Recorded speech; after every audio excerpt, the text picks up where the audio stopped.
Welcome to BTV.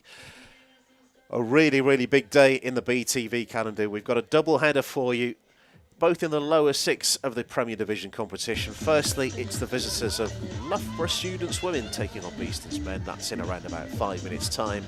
And stay with us for Beeston versus Oxted men at 6 p.m. today. All those times GMT. So what have we got in store for you?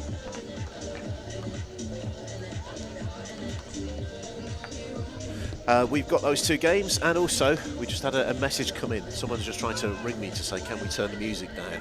That was it. We'll have to do that on our production meeting. Apologies for that. So that's where we are. Let's give you a bit of context to the match before we get underway. This is the way that the tables look at the start of the day. And thanks to the wonders of the Multimedia Toasty Company putting 50p in the machine, we can work out the final placings in the Women's Premier Division. So we know that Surbiton will finish Phase 2 in top spot in the Women's top 6. All the other places are still up for grabs pretty much. We also know in the lower 6 that Wimbledon and Clifton Robinsons will finish in either first or second place, meaning the bottom 4 teams, University of Birmingham, Loughborough Students, Beeston and Isca and University of Exeter, are definitely in the 4 relegation playoff places, meaning this is a big day for Beeston. Those points for all of those 4 teams are carried through into the next phase of the competition. So it doesn't reset every point that you can pick up in these 2 remaining fixtures in the lower 6 or the second phase of the competition. You take through with you. And a continued place in the Premier Division is what is ultimately at stake. And let's have a quick look at the history between the 2 sides. Well, that's the season history for Beeston. We'll come back to the league information in a minute. If you cast your eyes over the BFAX box, they're going to come back. We got a few technical gremlins.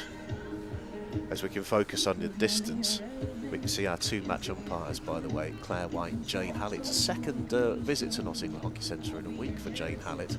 She was here this time last week for the match against Wimbledon. Claire White as well.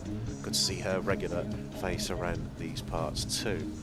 So we've got a bit of a snag with the graphics, but what we can tell you, I'll just go for it because the graphics may appear while I'm speaking.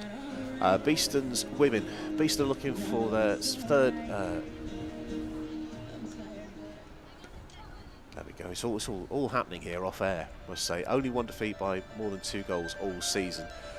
Loughborough Students, 1 win, 1 loss and 1 draw in Phase 2, averaging 3 goals a game scored in Phase 2.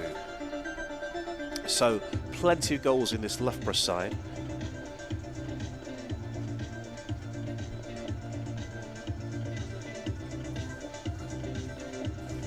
Okay. I've got a few, might have a graphics issue, but we'll try and resolve that as quick as possible. So you can see the teams are lining up. What I can tell you, there we go, it's the Beeston lineup. Ella Cusack is out injured. She had a broken thumb versus Wimbledon last week. Bex Douglas comes straight in for Ella. Nadia Banal, who picked up a head injury in training a few weeks ago, has been ruled out for the season and won't feature again until next season. So just the 1 change there for Beeston. 1 change also for Loughborough Students from the side that went out and won away at Isca last weekend. It's a change in goal. Molly Smith comes in for Marcia LaPlante. Looks like they're rotating their goalkeepers in and out in alternative games, which is an interesting strategy. Hope it works out ultimately for them. Got a word here from James Sodillo as we look at the Beeston team in their huddle before the start of the game. Last week was disappointing, and in large parts the performance we were not happy with. Small details matter, and we lacked that attention to detail in key areas last week. There was a lot of frustration. The goals came from our own mistake, which is the most frustrating thing. We've worked hard this week and done our homework on Loughborough. We've shuffled a few things round, and we're confident in our game plan to nullify Loughborough's threats, but also to exploit the areas where we feel they're vulnerable. We've had a really positive week and are looking to bounce back in style. Our biggest problem continues to be scoring goals. We've created so many opportunities but failed to capitalise throughout the season. And just looking at the table, it tells us that Beeston have scored 13 goals this season. That's just one ahead of Isca and University of Exeter. Today's opponents, for comparison, they've scored 20 this season. That said, Beeston's defence has only conceded 24 to Loughborough's 32. So I think you're fully appraised of the situation. This is a big game for Beeston ladies. I don't want to say it's a must-win, but points are a priority today for Beeston. And it's the Bees who will start the game with the pushback. Beeston in black and yellow, playing from left to right on your screen, attacking the boulevard end in the first half of 35 minutes. Loughborough in the white, African violet and white, playing from right to left, attacking the car park end in this first half. So let's settle in as both teams get an early touch of the ball in the first 30 seconds. It was very bright sunshine about 10 minutes before the start of the game, and it's got a little bit cloudier. The lights, I think, are already on, so conditions, I might say, are ideal. The pitch was watered around 30 minutes before match time as well, so there should be a bit of zip and zing on the playing surface too. Loughborough looking to pin Beeston back in the 23-metre line. It's very congested. Has that been kept in play? Yes, it has. I think that's fallen kindly for Beeston. Is there an outlook ball on here? There is. Watson strides forward. She's taken it a long way, looking for the ball on the outside. Takes a Loughborough touch, and what have we got here? Early long corner. Just watching the umpire in the distance, I thought she was considering awarding a penalty corner, so I was just holding off. It's a long corner that we have. Beeston trying to work it around the Loughborough base of the defence, but it rolls out of play for a defensive hit out. Early days, still 0-0, less than 2 minutes gone. If you are tuning in anywhere around the world, want to say hello, want to say good luck to either of the two teams. We know which one you prefer to say good luck to, as Watson chases down another hopeful ball forward. Ellen Reid there, number 3.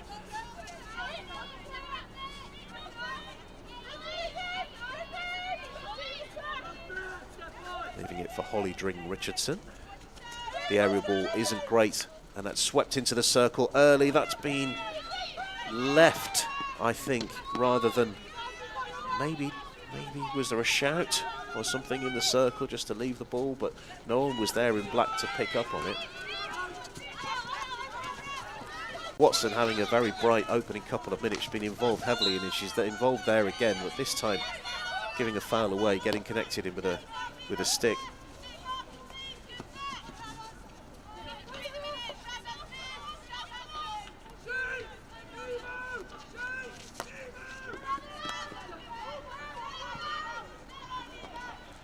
Bouncing ball outside the edge of the circle, batted away by B. Bell. Loughborough working it around from the right-hand side into Reid, who's got a little bit of space to work in. Gets the angle ball in. I think that got a touch, and it's an early touch with a boot from Steph Tyrrell.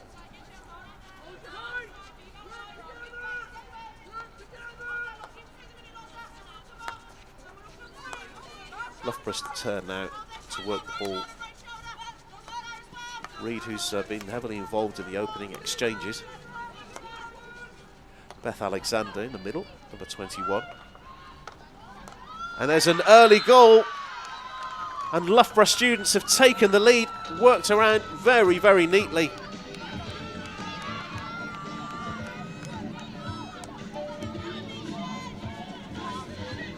Let's just watch this again.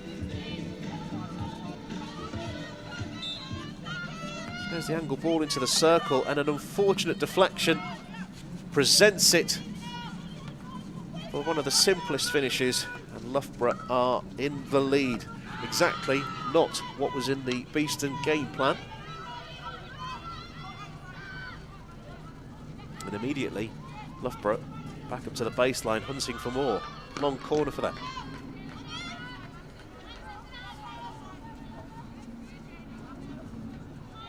Ellie McKenzie confirmed as the goal scorer. 2 goals in 2 games for her. Scored very late on in the match against Iska. So it's 2 goals in around about 5 minutes of play.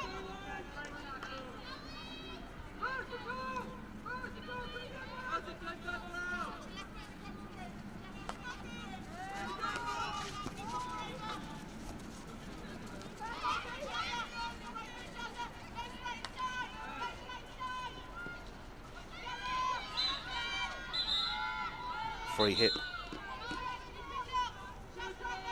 Watching carefully.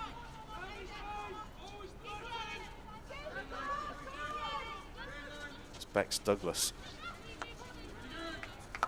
stepping out of the way.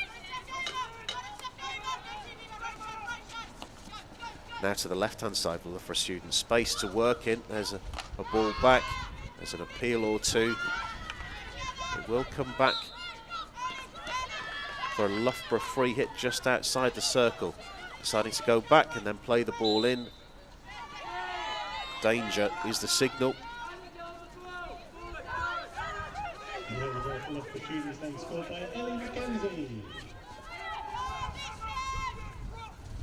Aerial ball takes a couple of skips off the surface.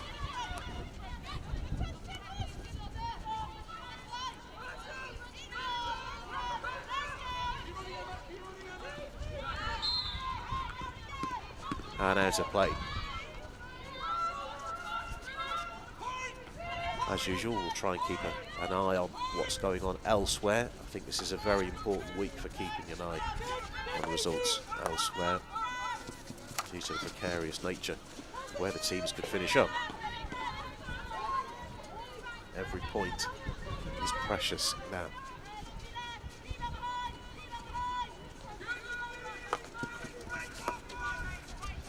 Flip ball forward, and there's a miscontrol. There's a chance here. That's gone against the attacking player, Samantha McCrory.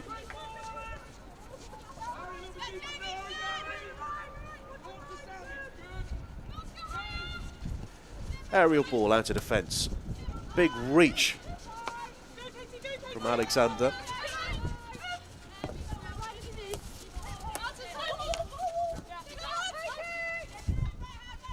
Goodman now with space to work in. Still with the students. It was a very even first couple of minutes, but Loughborough now have the game by the scruff of the neck.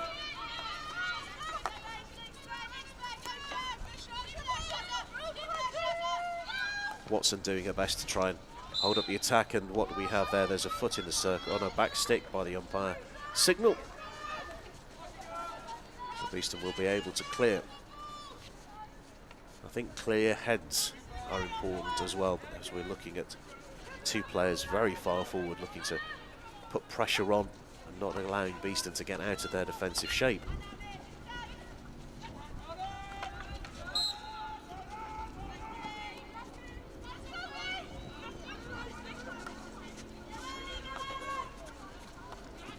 Still an awful lot of game still to play. Still 62 minutes to play on BTV.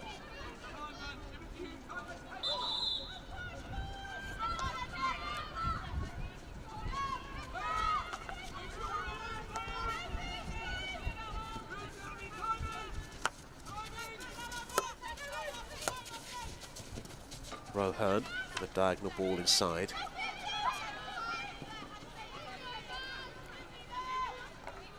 Twisting and turning from B. Bell.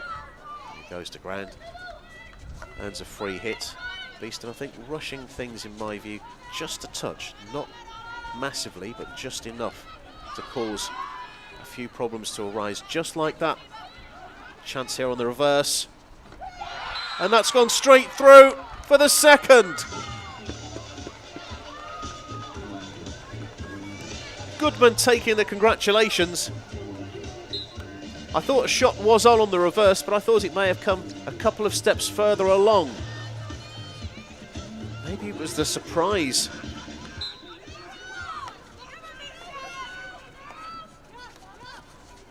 Curious goal, but without a doubt, it's Goodman's goal.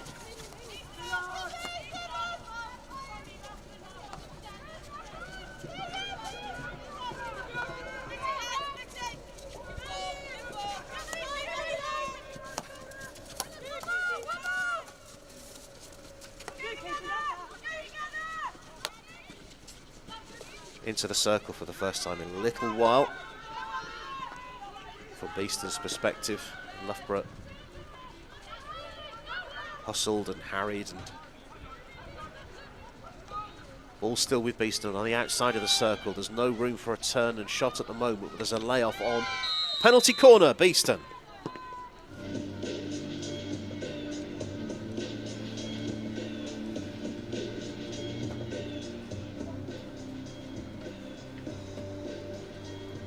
The second goal for Loughborough season scored by Maddie Goodman.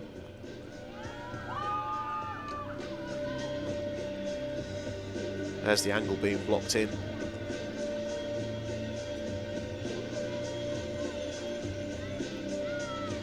So going over to inject Nick Moss. Looking at the likely candidates.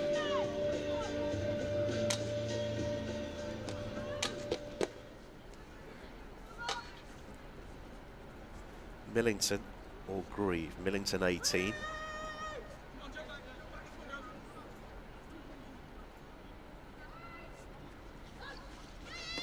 Looks like it's going to be Millington who goes low, and that's wide of the uprights. Scorer for both teams in this fixture, Lucy Millington.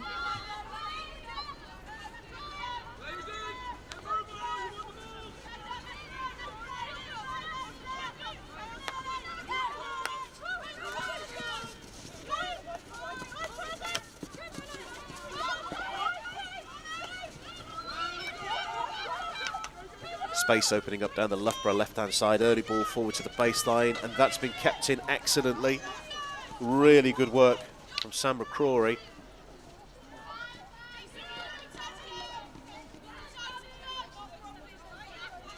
Long corner for Loughborough. 12 minutes gone.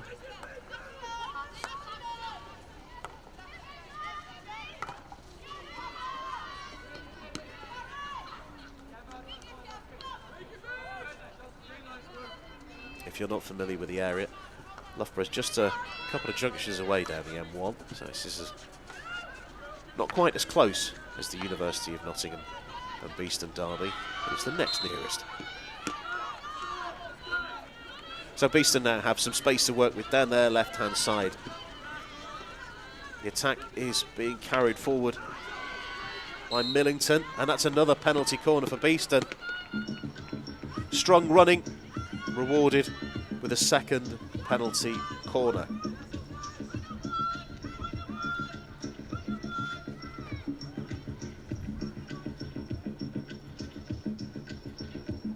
Just looking there at that layoff.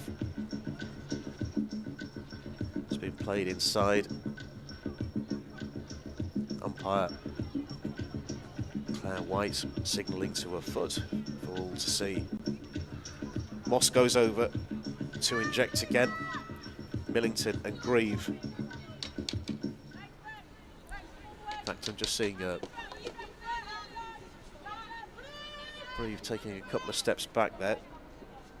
Looks likely to be Millington, but will we see a shift? It's a routine, and it's just been turned wide of the post. Burrell, really nice routine. Just not quite the decisive and important touch. That's the closest that Beeston have come. Burrell. For a moment thought she got the freedom of the final third, but we are coming back. It is a Beeston free hit, so Grieve comes up to go with a restart. In towards the circle, there's a firm Loughborough defensive stick on it.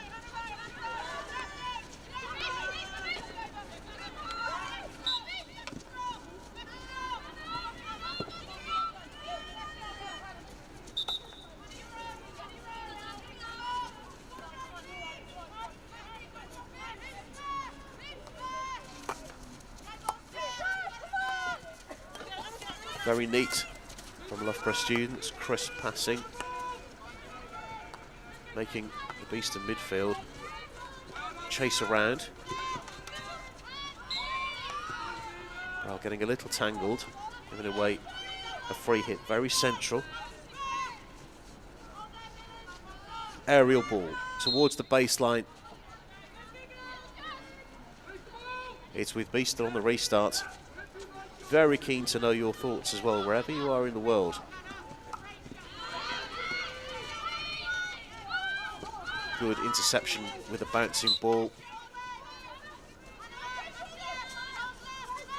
Beeston, at the moment, can't seem to really lay a glove on Loughborough. Burrell's chance from the penalty corner routine, the closest that Beeston have come.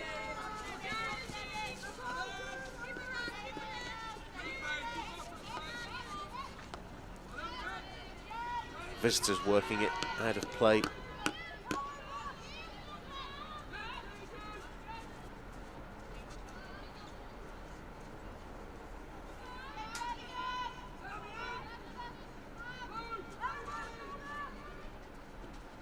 Restart finally rolls into play, and immediately the pressure comes from Loughborough students. Beeston have done well to get the ball to there, and the give and go on the restart goes off the side. Jane Kilpatrick pointing where she wants the ball to go, and trying to now add a bit of width. It's Beeston's turn to work some passing together, but at the moment, again, it doesn't seem to be as crisp and as effective as the visitors. And there's an interception. Watching the players sprinting forward off camera. This run has gone a long way.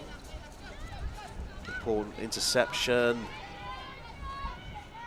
I think that's Kilpatrick, who's on the far side of the field, who's gone to ground.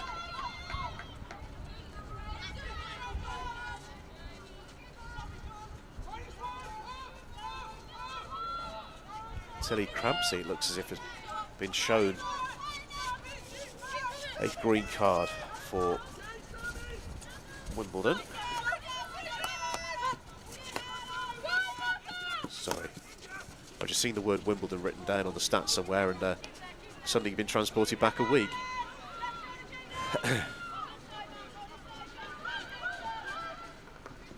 That's Loughborough student Tilly Crumpsey, who's a 2-minute temporary suspension. He's probably halfway through that now.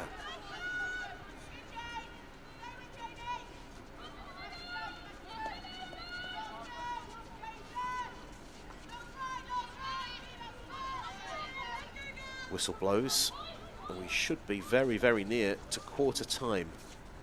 And an important quarter time chat, I'm sure, will follow that blow of the whistle. Beeston 0, Loughborough students 2. This was everything the Beeston coaching staff didn't want to happen in the first 17.5 minutes. Ellie Mackenzie was presented with a glorious opportunity, which she converted in the 4th minute, and then just 5 minutes later, Maddie Goodman, with a reverse stick shot from the edge of the circle, somehow found the back of the net. Beeston 0, Loughborough students 2 in this important England Hockey Women's Premier Division match. Well, we're at quarter time. With waitless time, you can easily compare waiting times, patient satisfaction rates, and inspection reports of both NHS and private clinics in your area. Say goodbye to long wait times and hello to faster, more efficient healthcare with waitless time. This is BTV. We have a result in from earlier today. Wimbledon 1, Clifton Robinsons 0. So Wimbledon, let me just get the slide rule out, now are confirmed as winning the lower 6 in that tussle between the top 2 earlier today. So Wimbledon will move on to 32 points. Clifton Robinsons 4 points further back with the game to play, cannot catch Wimbledon, so it will finish Wimbledon 1, Clifton Robinsons 2 in the lower 6 of the England Hockey Women's Premier Division for 2023-2024. They will go on to play in the final 8 for the shot to become national champions. Beeston confirmed as bottom 4 finishers and will end up in the relegation playoff, where points are so precious. I do wonder what the instructions were given to those players out there on the field at quarter time. I think there might be just a hint of nerves out there today.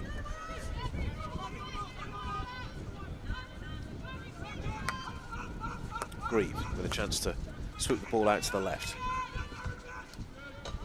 Angle ball is on here and it goes into the circle.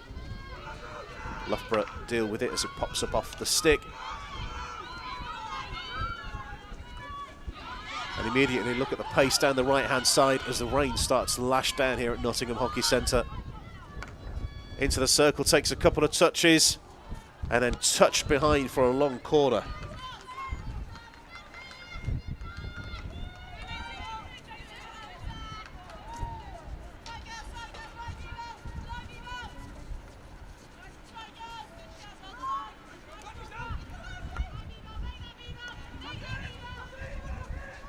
Chance here for Beeston to get a stick on it, but the pressure really starting to tell from Loughborough students, but Beeston will get a chance to clear from here. You can see the brollies in the distance, gives you an idea of the rain that's coming down.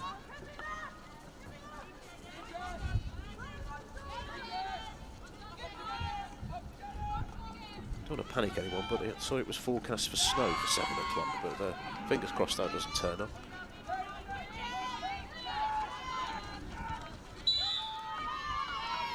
Beeston free hits just outside the 23-metre line.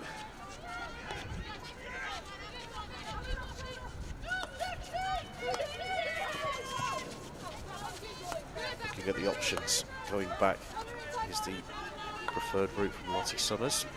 Now Beeston working it down the left-hand side, in front of the technical dugouts. The dugouts to the technical box over there on the far side of the field. Also can confirm that green card is now over for Tilly Cramsey. Nice turn.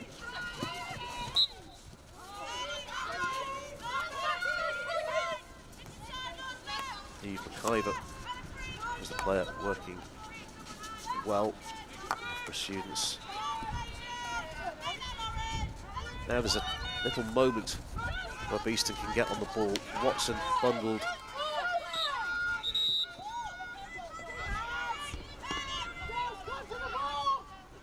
It's gone the way of Loughborough students. I fancied that was going to be Watson's free hit there, but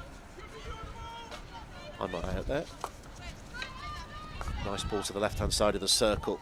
Chopped inside, looking to maybe to find a foot on the second prize.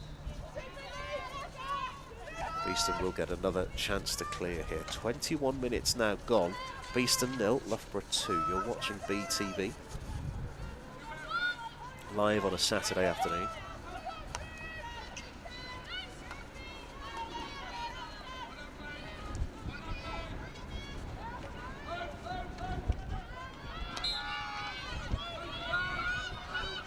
Good persistence from Katie Mason over there on the far side.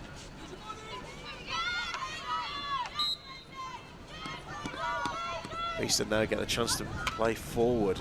Bouncing ball doesn't really go Beeston's way. Becca Mallion, former beat, is involved over there for Loughborough students. Watson does very well. Anna's a nice turn there. Can she continue her run? No, she doesn't. And that's Reid, who's done very well and has had a very impressive first 22 minutes of the game for Loughborough students. Mopping up with the defensive work and then springing from defence into attack. Joubert, ball inside, picked up by Grieve.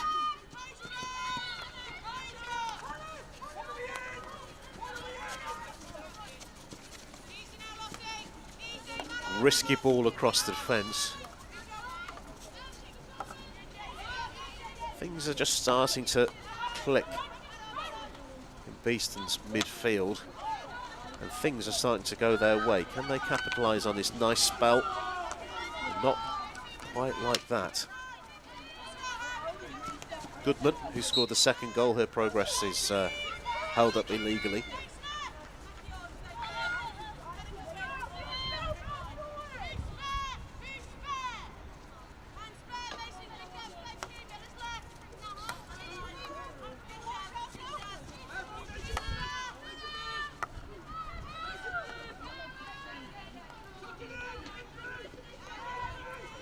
Nice turn.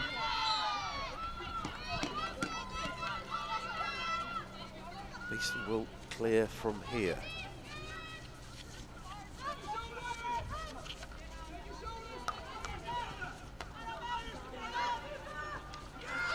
There's a turnover in a risky position. Chance for the shot. That's a good stop. And so pushed away at the last minute. Heart in the mouth moments in the Beeston defence. Credit to Steph Tyrrell in the Beeston goal. A collective bit of work as the ball comes in again. It bounces off for a long corner. I don't think Beeston have any answers for what that Loughborough are showing at the moment.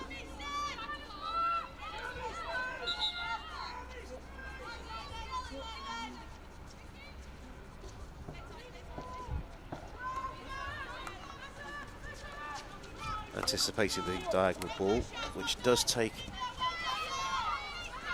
a missed trap. And Holly Dring Richardson. Beeston will go from the side. Crawley looking to really hustle and harry. Beeston ball, you can see the corner of the chapel in your picture.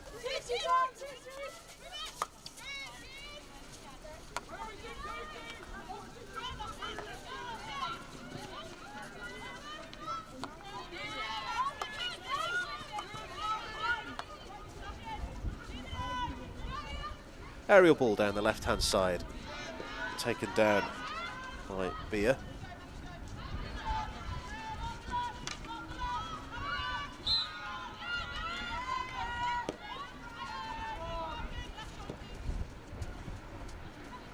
Excuse me, that was taken down by Alexander. There's the crossfield ball. Again, it seems so much space for Loughborough to work into, take advantage of down the left-hand side. Chopping back, is that a foot in there? Watching the umpire's reaction. Play is continuing, and Beeston, I think it was 50-50 whether the umpire was going to give that or not. The whistle was to her lips.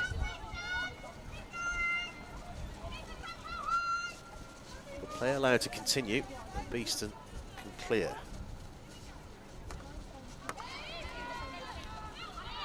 Fortunate slip.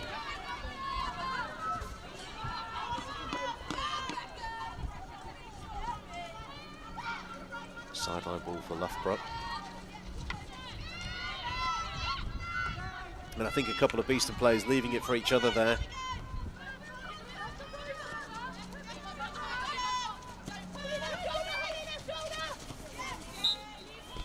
Played onto the foot of Neve McIver.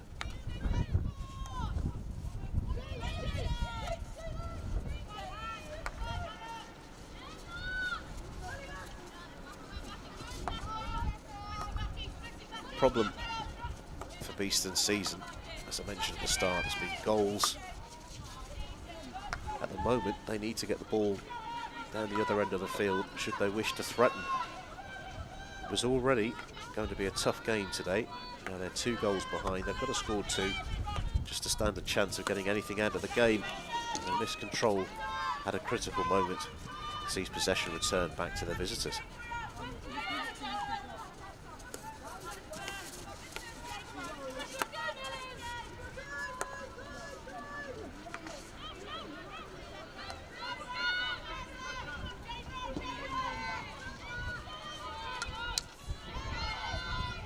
Captain Burrell doing very well, and she's now moving forward over halfway, shielding the ball excellently. Huge cheer coming from the sidelines. I'm not entirely sure which bench that was for. Either that was for the good work from Burrell or the good defensive work from Loughborough holding Burrell up. Good to see so much passion on the sidelines. Angle ball to the right-hand side of the circle.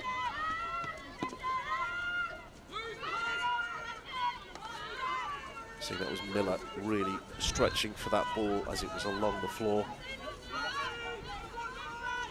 Nearly half an hour gone on BTV. that's a waste of a ball forward for Loughborough students now. Beeston working it down the right-hand side. Burrell, you can see the captain's band on her right leg. Takes a touch. And that's oh so close to being stolen back again from Beeston. Umpire in camera has identified there was a foot in that. So Beeston get a chance to get the ball into the circle. There's a lost stick. Penalty corner for Beeston. Their third of the game, first of the second quarter. Is this a lifeline for Beeston? There we go, there's the signal for the foot. And here's the restart. Driving run from Miller, gets into the circle. There's the lost stick. And there's the signal. It will be Moss to inject again. Just seeing who's disappearing away from the edge of the circle. Grieve and Millington looking likely as numbers 10 and 18. It's gone towards the left-hand side. Grieve goes low, and this one is also wide of the upright. 3 penalty corners for Beeston. They came agonisingly close with their second one. But the other 2, if I recall correctly, have been wide of the upright.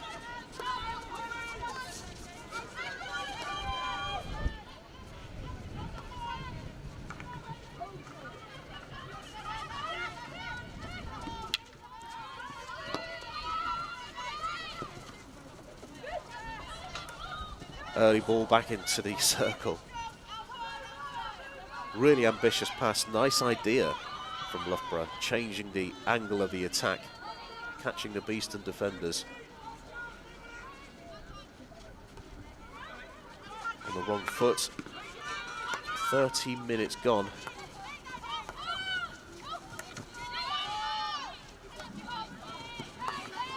Another turnover in the middle of the field.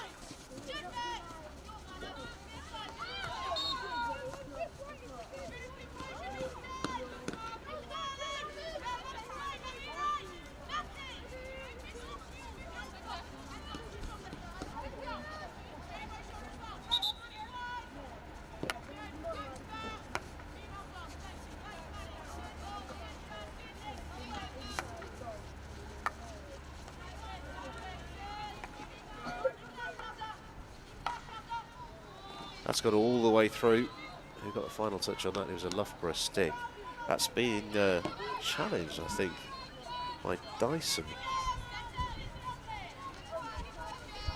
It will be a Beeston ball. Pressure coming from Loughborough.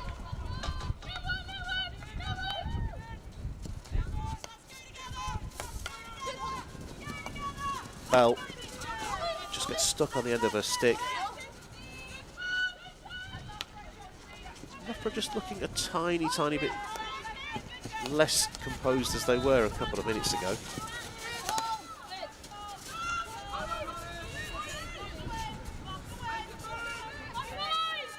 front of the camera, Holly Dring-Richardson. Playing it long.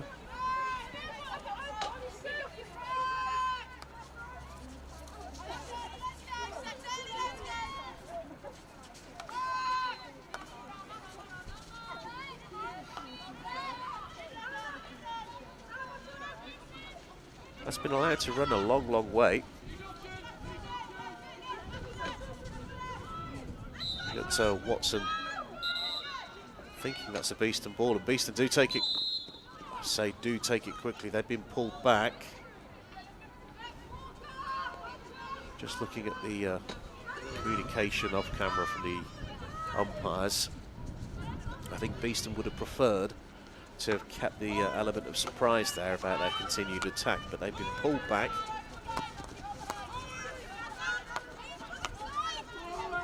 But they have a good base. Everyone in an outfield Beeston shirt over halfway. Wong to the baseline. Her route to the circle is blocked, but not this time.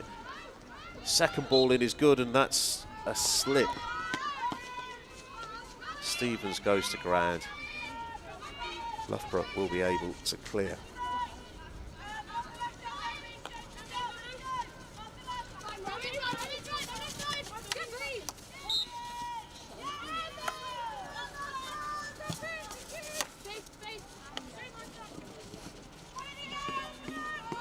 That restart not able to be kept in. Edging closer and closer to half-time, and a very important half-time team talk, I'm sure, is due. One gets the free hit, which is taken by Kilpatrick.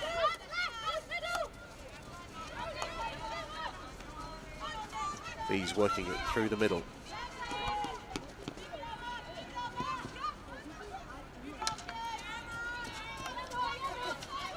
Good performance from Loughborough students, it must be said.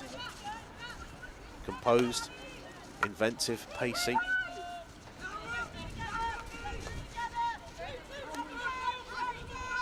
Now what can Beeston do in return? There's neat stuff on the left, onto the left by Newitt. His progress is held up.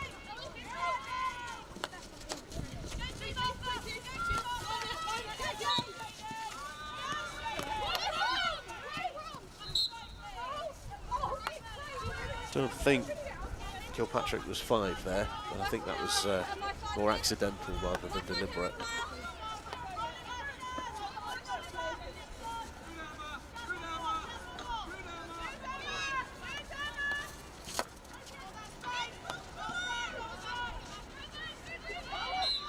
Bell really working hard to try and get the ball, but that is it for the first half. From the perspective of the visitors, Loughborough students, they are very happy with their first half performance. 2 goals to the good, 2 goals in the first 10 minutes. Ellie McKenzie, who was presented with the opportunity on 4 minutes, and Maddie Goodman with a speculative and curious shot, but they all count on the reverse, managing to find the back of the net. It's Beeston 0, Loughborough students 2, and a very, very intense next 35 minutes are in store on BTV. Stay with us.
Welcome back to BTV. A very important half-time team talk has been dispensed from the coaching team at Beeston. They find themselves 2 goals down to relegation rivals and local rivals, Loughborough Students. So this next 35 minutes, very, very important indeed. Send your messages of support, good luck to the Bees, wherever you are in the world. Beeston in the second half playing from right to left. The black, black and yellow, attacking the car park end. In the second half, Loughborough in the white African violet. And white playing from left to right, attacking the boulevard end. To the direction of travel that Pippi Spofford was going for. But progress has been halted. And a quick succession of turnovers sees it back with Loughborough Students outside the 23-metre line.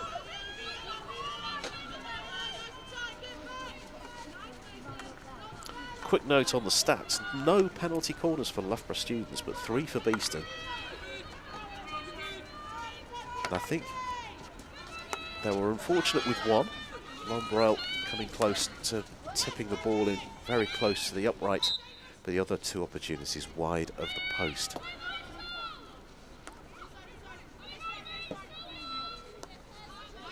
Loughborough not committing huge numbers forward at the moment, but they are packing in front of the goalkeeper.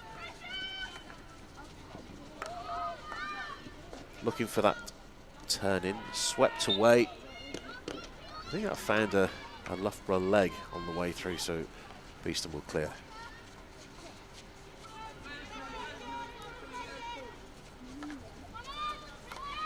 Certainly a common tactic we've seen so far this season, with the pressure being applied on the restarts from both the men's and the women's game. We're seeing it here. Look at Loughborough. You can count the players creating a semicircle, making it difficult to get the ball out. Beeston have done pretty well to get it to here. It's straight through to Roe Hearn. Mackenzie. Spofford.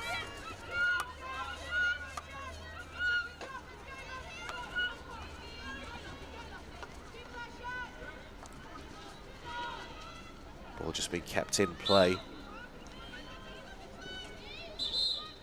Although the whistle has blown, I think it may have just crept out.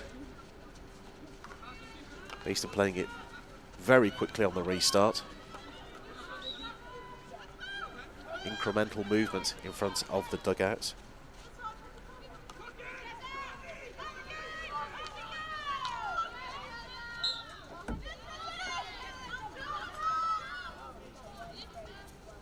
Trying to work out what that bang was. That was always interesting to know what's hitting the side of the chapel. Bell driving forward, but checks back to Grieve. Grieve goes for the low ball. That's padded away with a glove. And another penalty corner for Beeston. First one of the second half. Molly Smith in the Loughborough goal this week with the important touch with the left glove. Let's watch this.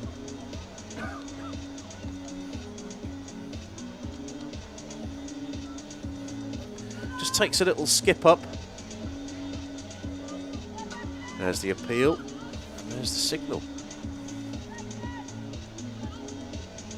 This time I think it's a slight change in attack. We can see Grieve to the top of the circle. I'm not sure who else is up there with her. I think it could be Kilpatrick to the right. Yes, it is. Time is off.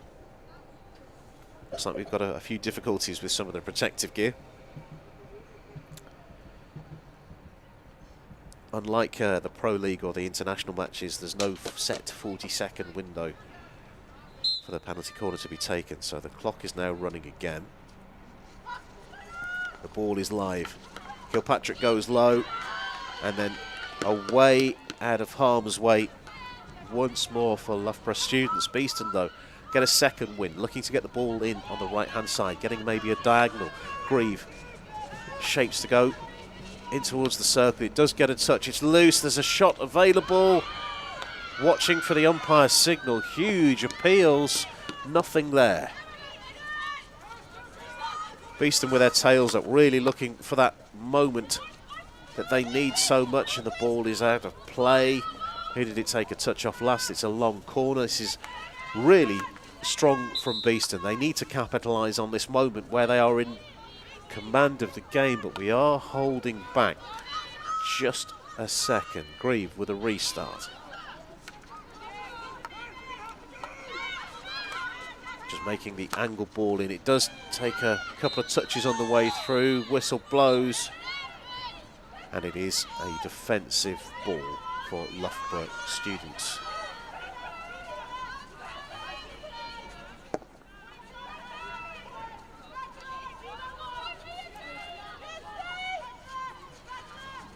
Aerial ball. It's been missed on the first attempt. Bell is running back to try and intercept and does excellently. Under a lot of pressure, and I think earns the free hit here. Yes, she does, and she's just being held upon the ground. Just a bit of a delay in getting up there.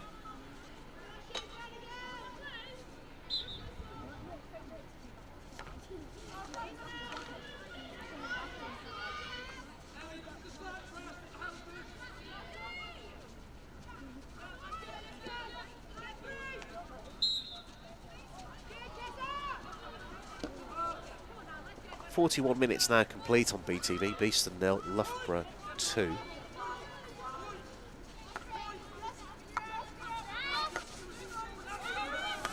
Grieve now with some space to work in, decides to go down the left-hand side. There's a nice trap, and there's a chance for the ball towards the edge of the circle, which has been seen off by Rohern in the Loughborough students' defensive unit.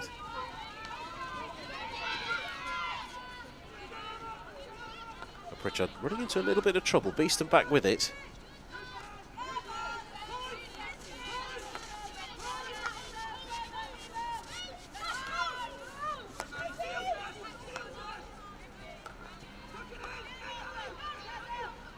Good run down the right-hand side is their end product. Loughborough students equal to that.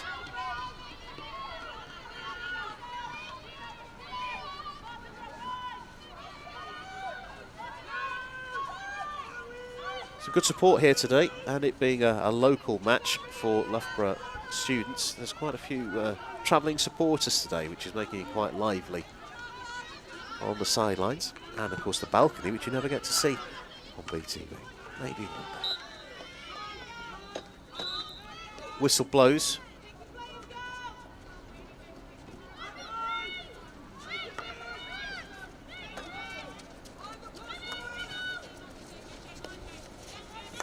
Reed working it down into the corner.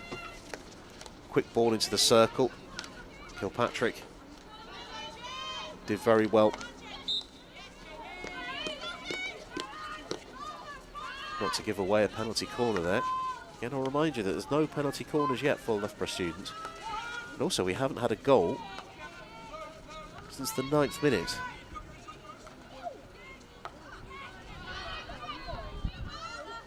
Statistically, Loughborough students have averaged exactly 3 goals a game in this second phase of the season. They're one shy of that at the moment, but as things stand, 2 goals are probably enough to secure 3 points. Maybe Beeston can change things.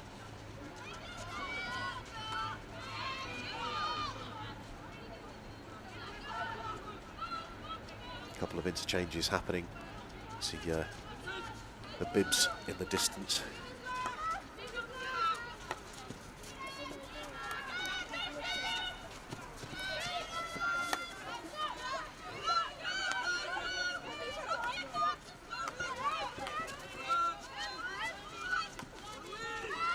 Ball to the right-hand side.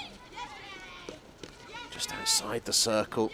Beeston gathering in numbers to try and block the route through to the circle. Sometimes it's too many cooks. He's loose in a circle, and that is the first penalty corner of the game for Loughborough students.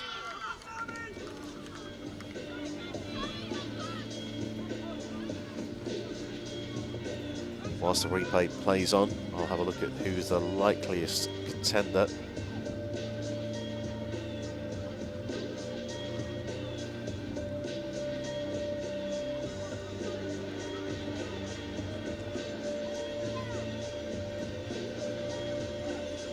My stats are right.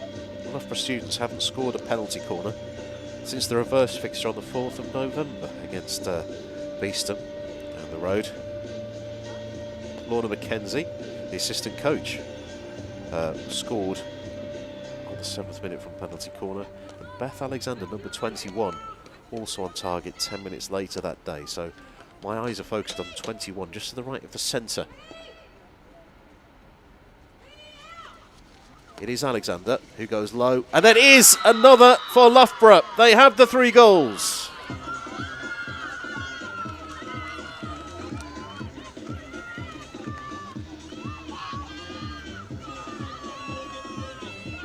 That takes Alexander up to 5 for the season.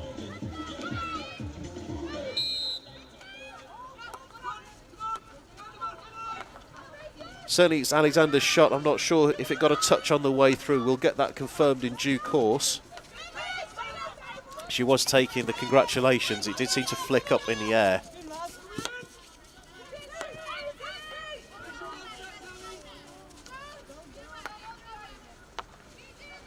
Just watching the replay, I think it may have just bounced into the ground. It is Alexander's goal. Moves her on to 5 for the season. It's funny how these things work. According to the stats, Loughborough students haven't scored a penalty corner. This is the match against Beeston, and they've done it again today.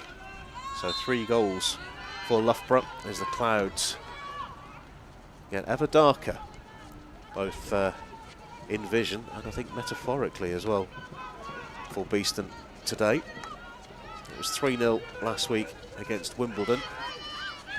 Loughborough looking good value. Beeston still, there's fight there. There's a good block. Turnover high up the field. Grieve does well.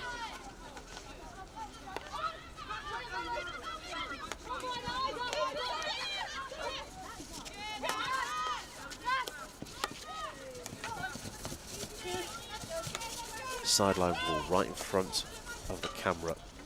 That's one to chase. Watson does at best.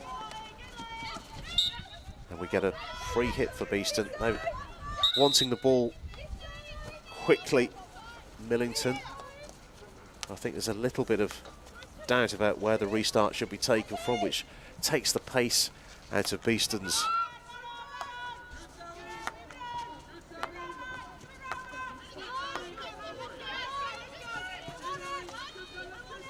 attack here. So 3 goals must be found to get a point out of the game. Beeston hunting around, looking to find the ball close to the circle. Couple of spins here. Watson can't get the shot away.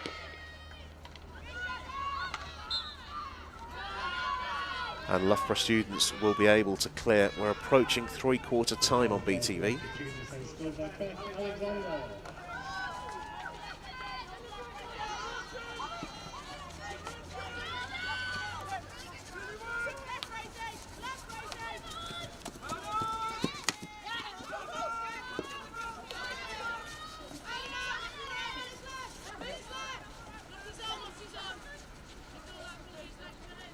Spofforth with the restart from the side. Lots of space on the left-hand side, which has been spotted by Loughborough students. Creates the angle. Beeston equal to that. Saw it was coming.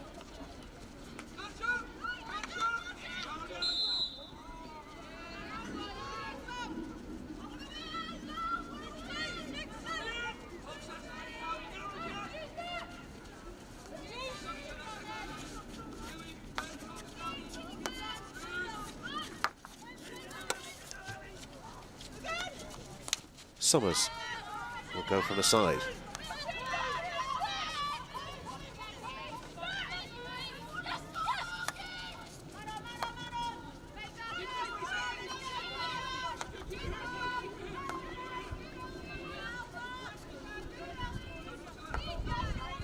Grieve now picks the ball up in a good position. And then it was a little bit bundled off the ball. Gets a free hit.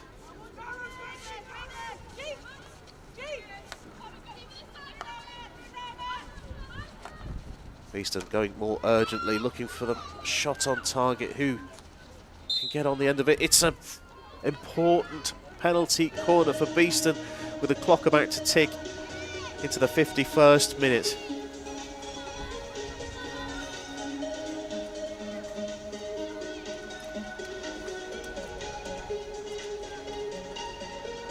Just looking at the chance there. There's just the foot. Mari Lowe, number 16. He's a player who's been penalised. Definitely not trying to hype this up for TV, but Beeston must score. If they want to get anything out of this game, they'll have a quarter and a bit if this goes in. Can they do it?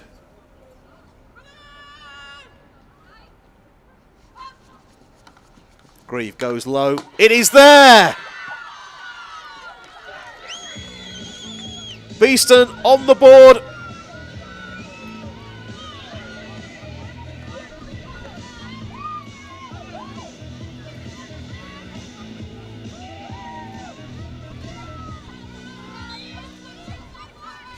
Just a little touch, low, hard, and it's there.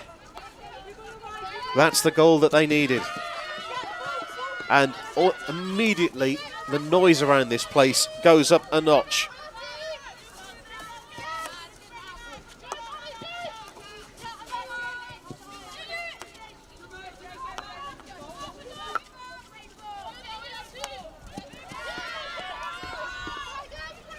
Can just hear supporters around there saying second goal.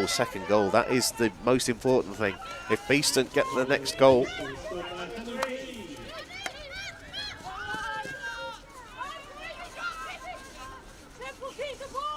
aerial from the restarts into a congested area. Loughborough students will get the honour.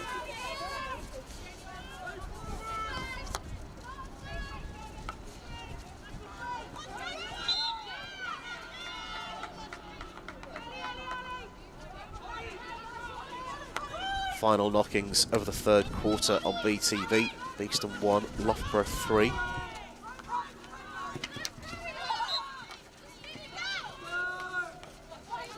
There may not be any time left in this quarter for Beeston to squeeze something out of it, unless this free hit can go their way. Into the circle. Is there a shooting chance here? No! It is a penalty corner though, on the final second of the third quarter. So three-quarter time has been blown. Quick thinking on the restart. It needed to be played in quickly. Burrell just did that, got the ball into the circle, created a bit of confusion in the circle. And now Beeston can load the edge of the circle with no risk. They've only just scored from one, from Hannah Grieve. Can they find a second? The clock will stop where it is, 52:30. This time it is low, it takes a couple of touches and it is off the field of play. That ends the third quarter. Drama here at Nottingham Hockey Centre. 3 quarters of the match complete, and a slightly different picture to bring you at the end of that third quarter. We've already told you about the goals from Ellie McKenzie and Maddie Goodman in the first quarter. Beth Alexander scoring the first penalty corner for Loughborough students since the equivalent match back at Loughborough students back in November. Hannah Grieve on target with a low drive to make it 1-3. I make it 1, 2, 3, 4, 5, 6 penalty corners for Beeston. Loughborough have scored one from their one opportunity. As I mentioned at the start, goals have been hard to come by for Beeston. They need another 2 if they want to get a point out of this. Once again, the importance of this match is that points continue in the relegation playoff. We know that the 4 teams in the bottom at the start of the day are the 4 teams that will go into the relegation playoff. Those points go forward. At the start of the day, University of Birmingham were on 15, Loughborough Students were on 12, Beeston were on 10, Isca were on 3. So at the moment, anything Beeston can do to hang on to Loughborough Students and University of Birmingham is vital. This is why I'm saying why it's an important game for Beeston to get points out of and possibly deny Loughborough Students those points as well.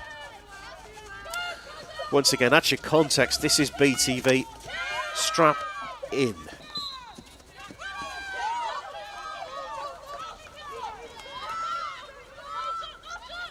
The atmosphere has changed. Nice idea on the restart from Summers, but that ball going over the baseline.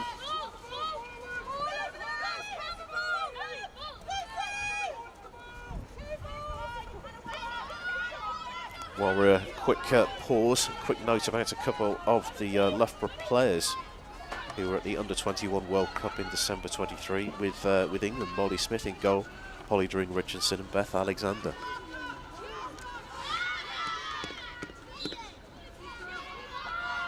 Got news coming in of a result elsewhere, but I'll bring you that in a moment. Just waiting for the video printer to warm up.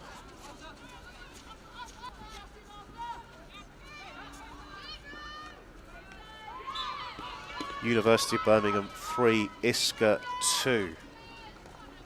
I'll reiterate, that result coming in makes it even more important for Beeston to get something out of this game.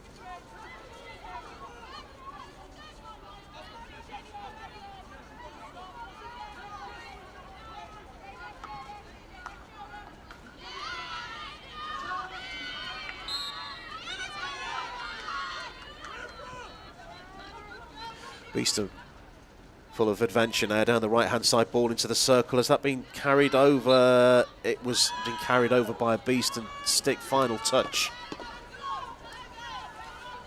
There's a flailing defensive stick there. I thought that had been carried over, but that wasn't to be. According to Colin Pike, hockey statistician to the Stars, all 5 Premier Division meetings have been won by a single goal. 2-1 on 3 occasions, 1-0 twice. So at the moment, this 2-goal lead could be the biggest win in this fixture. Beeston obviously will have other ideas. 15 minutes to play. Is there another goal? Can Beeston claw another one back?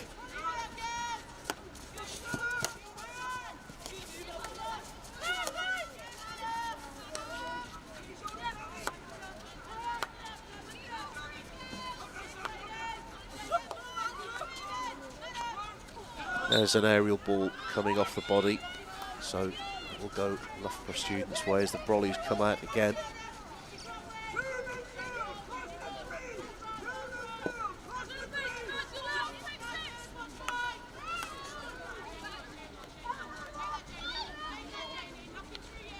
Nice run, 3 hits, and I'm sure that's Jane Kilpatrick who was involved there. The 2 umpires going over for a discussion. Clock is stopped.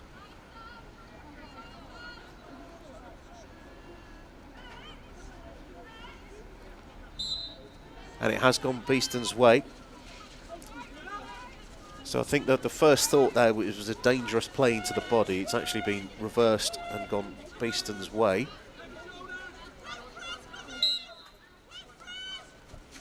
Clock runs. Beeston playing with a degree of confidence that wasn't there in certainly the first half.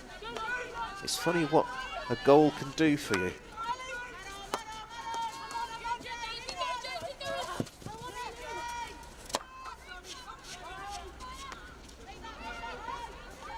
Brought down at the second attempt. Good down Beeston's right, and that's excellent. Played quickly towards the edge of the circle. Is there a shooting chance here? No, there's not. Whistle blows against Beeston's number 15, Lottie Summers. Shallow aerial bounce has once been picked up by Faith Joubert.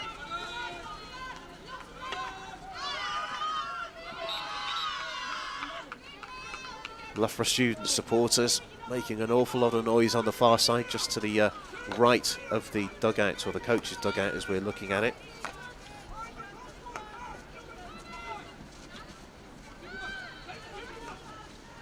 Space down the left-hand side. There's an angle ball on here, which Beeston are covering now. Blocked illegally. Quickly towards the edge of the circle again. Watson does well to block. So this is a change of approach from Loughborough, deciding to work it all the way around. Then the ball inside, just to change the angle of the attack. Stevens really working hard in the middle of the picture.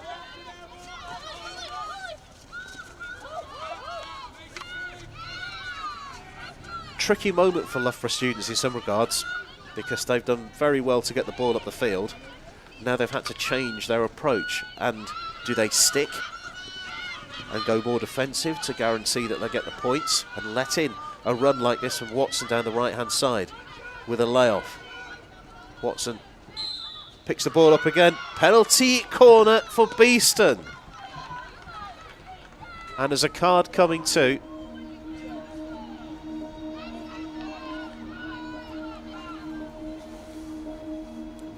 Just watching Watson, full of energy.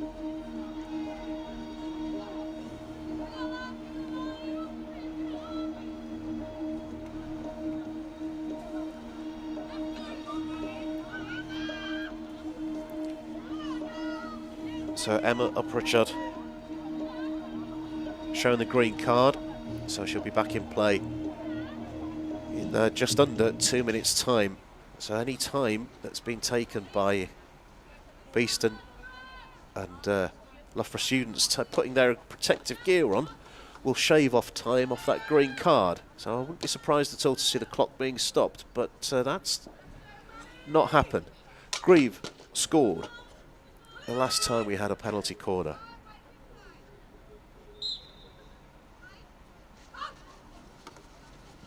This time it is Grieve again after a routine, and it will be a repeat penalty corner. Grieve finding the foot.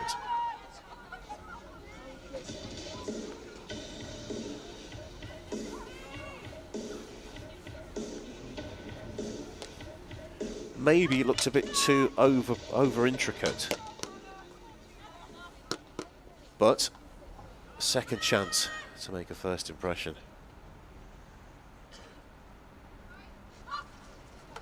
Grieve again, low, powerful, and it is in! A second from the edge of the circle from Beeston's number 10, Hannah Grieve. 2-3, game on.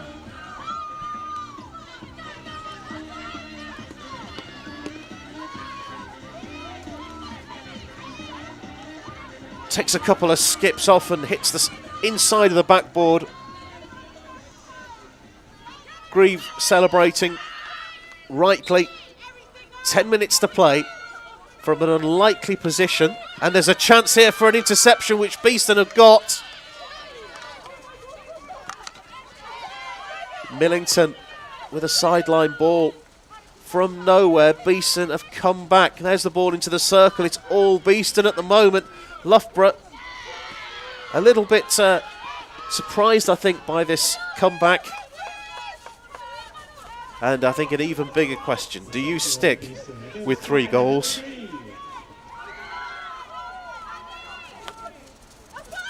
Taking a little touch on the way through. It will be a Loughborough ball. I heard the stick on the way through. So it might be time for a bit of game management from Loughborough students. In fact, I thought that was going to be a Beeston, a Loughborough ball, because I heard the stick on the way through. But no, it is a Beeston ball. I think that's quite fortunate, but maybe the replay will prove I'm wrong. Beeston in towards the edge of the circle. Good running again, getting their feet right. There's a chance to get the ball across the face of goal. Enormous amount of congestion.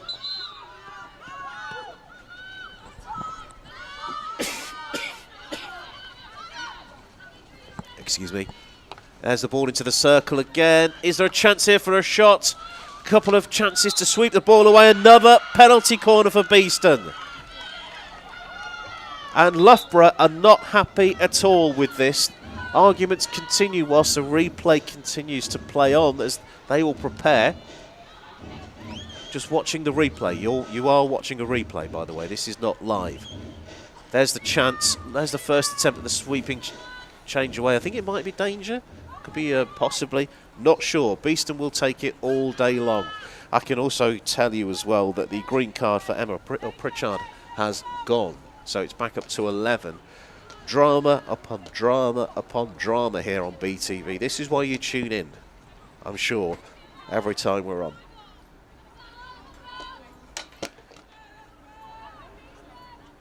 Grieve has been successful twice from the edge of the circle. Will we see more of the same, or will we see something intricate? It's more of the same. Grieve goes low, blocked, and it is a repeat penalty corner. Beeston piling on the pressure here. 63 minutes on the board. Can they get back on level terms? 10 penalty corners I make that, including repeats, across the course of the game so far.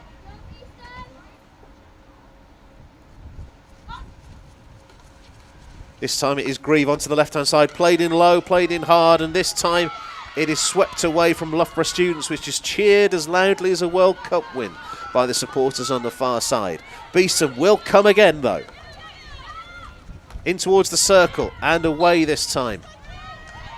Illegally, free hit. Beeston can't go directly into the circle. We're going to go 5 metres. It has gone 5, and it's another penalty corner for Beeston. That's 5 in the 4th quarter alone.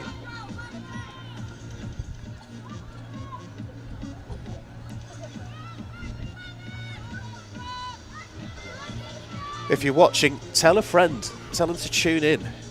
There's drama afoot on BTV.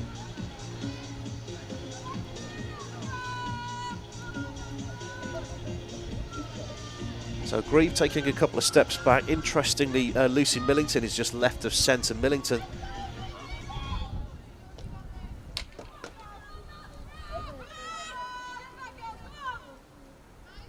possibly the likely candidate. It is Millington, goes low, and that's an appeal. It's been plucked out of the air. Penalty corner again for Beeston.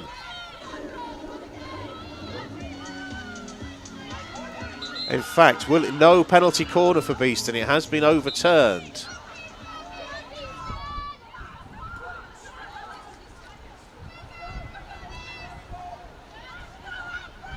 Or is it? I think it was maybe instructions for the umpire about to Molly Smith, who was very, very close. It is a penalty corner. It's a quick delivery. Grieve decides to go low. It's been turned wide of the upright.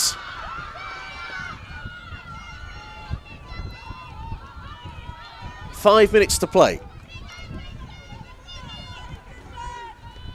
The sky continues to darken. The rain continues to lash down.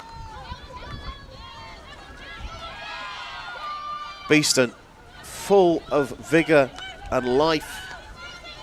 A transformed team from the first half, seeking an unlikely point.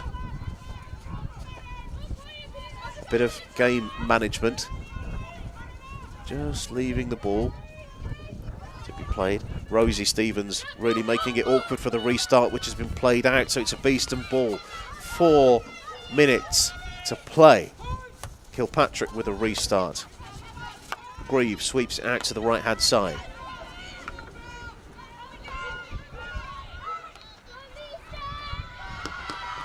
Nudged out of play. Cheers for Beeston. Can they get back on level terms? The driven ball in isn't there first, but there's a chance here on the reverse. Oh my word, it's been touched away.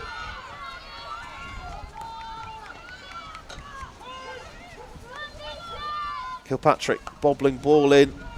Takes a couple of touches. Who is on that? It's Beeston in control of the ball to the edge of the circle. Free hit right on the outside. It's got to go 5 metres before it can go into the circle.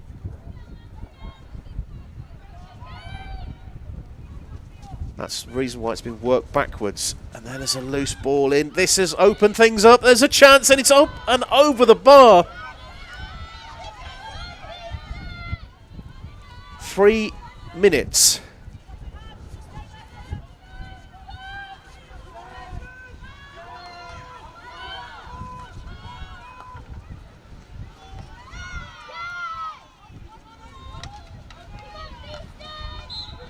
Beeston free hit on the 23-metre line. I'm not sure that was 5, and I think there's a card coming here. Is that a yellow card that has been shown? It is a yellow card that has been shown. Loughborough not happy with this, and is that a penalty corner as a result? Certainly Beeston are forming a penalty corner routine. I'm going to mark it down on my board. We'll get confirmation of the player who's been shown a yellow card. It looks as if it's a player with 3 on her back. It could be, but we'll get confirmation. The 2 umpires in discussion. The clock is stopped. The drama continues to ramp up. Rohern it was who has been shown the yellow card. Her game is over.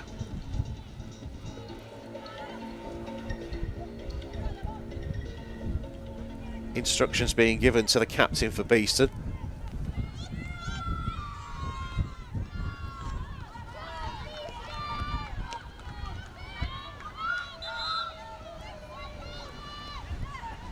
Long corner is the outcome. It's not a penalty corner, it's a long corner by the looks of things.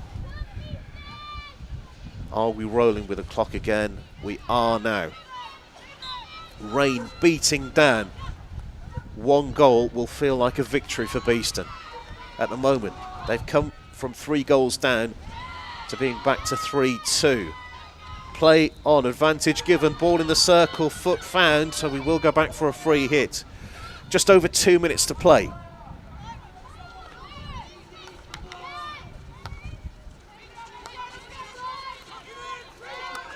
Finding the angle. Kilpatrick, who's done very well to get the ball into that angle, but Loughborough students equal to that with their defensive stability. Kilpatrick with a turnover does very well. She's being so good to try and wait through. She's very arms outstretched. She was got 3 players on her. 2 minutes to go. Grieve with the ball in. Chaotic scenes.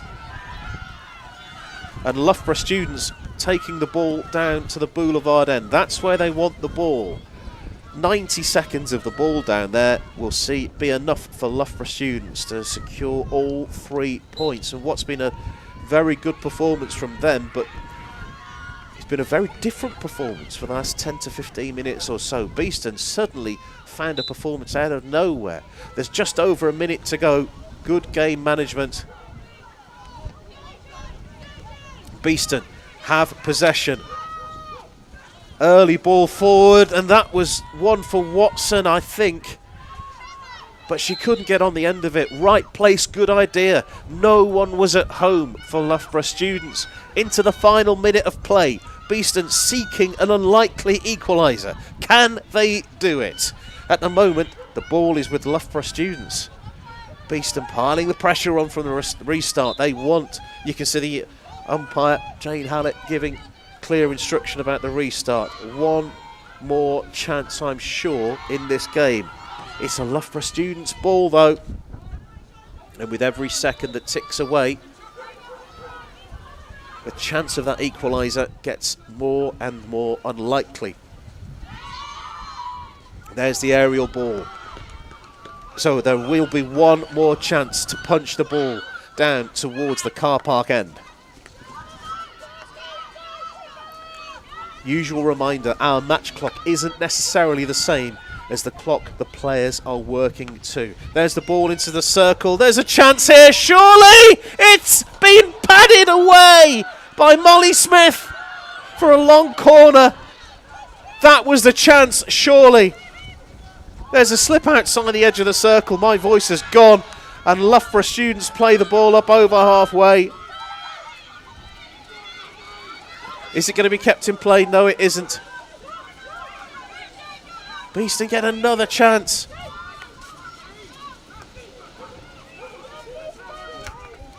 So taking a touch on the way through. Loughborough students calmly bring the ball over halfway again. Clip the ball up. No one at home for Beeston's goalkeeper. They've got all 11 outfielders. They know how important this is. One more chance. Somehow we've still got more time. Ball in towards the circle. Loughborough students can hit it anywhere they like. And the whistle blows. 3 points for Loughborough students. Remarkable comeback for Beeston, but it wasn't to be. Loughborough students taking all 3 points. Beeston players dejected and down on the floor.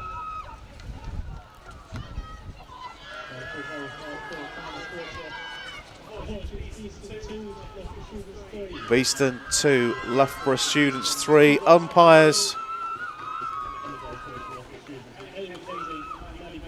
just seeing out on the field, discussions going on between the players and the officials. I think there was some kind of dispute about something that may have happened, that very, very final chance. But as the rain comes down, your final score is Beeston 2, Loughborough students 3. A very big result in the context of the season for Beeston women.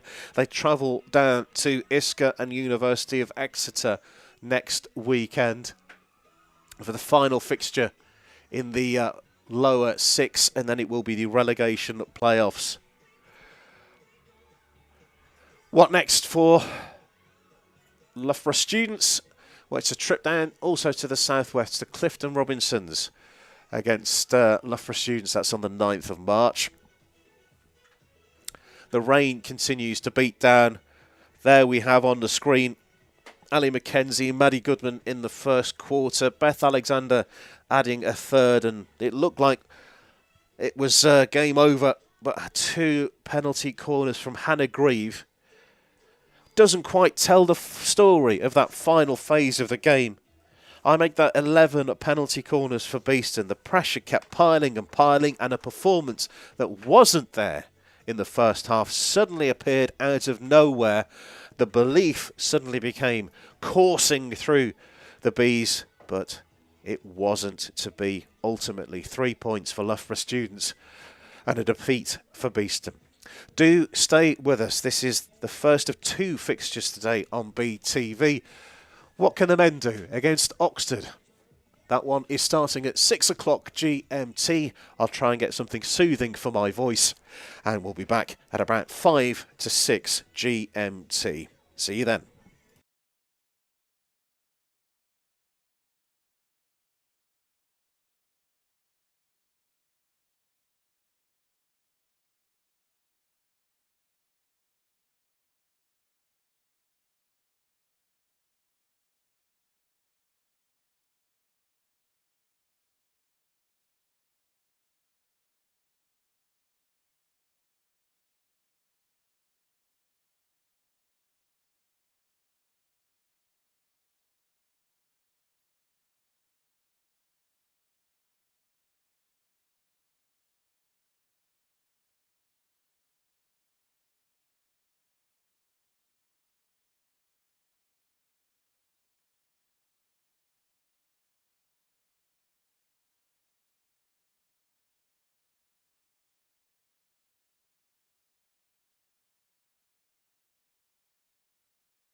Welcome back to BTV. We've already had one serving of fantastic drama today already, which is Beeston versus Loughborough Students in the Women's Premier Division. Loughborough Students coming away with 3 points after a phenomenal comeback from Beeston, but just couldn't get over the line.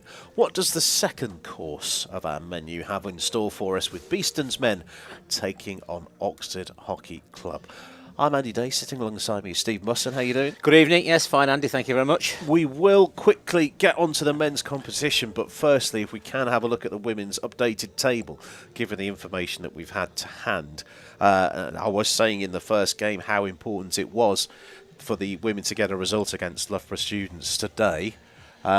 We have that updated table to hand. That is, with all the information that we have, that is the men's competition. So this is at the start of day for the men.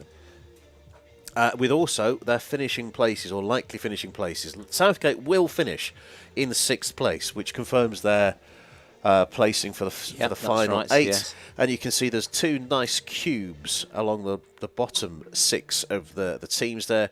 Oxted, Beeston and East Grinstead all vying for 2 places in the last 8. Cardiff and Met, Reading and University of Nottingham all confirmed as being in the final 4, the lowest 4. That's the relegation playoff. Yep. So a win today, as we understand it, and maths bods correct us if we were wrong, but a win for either team today will see them confirmed the top 8. It's made for an interesting little end to this phase of the league. 3 sides there vying for those extra places for the playoffs. Indeed. And as we were saying for the women, it's true for the men as well.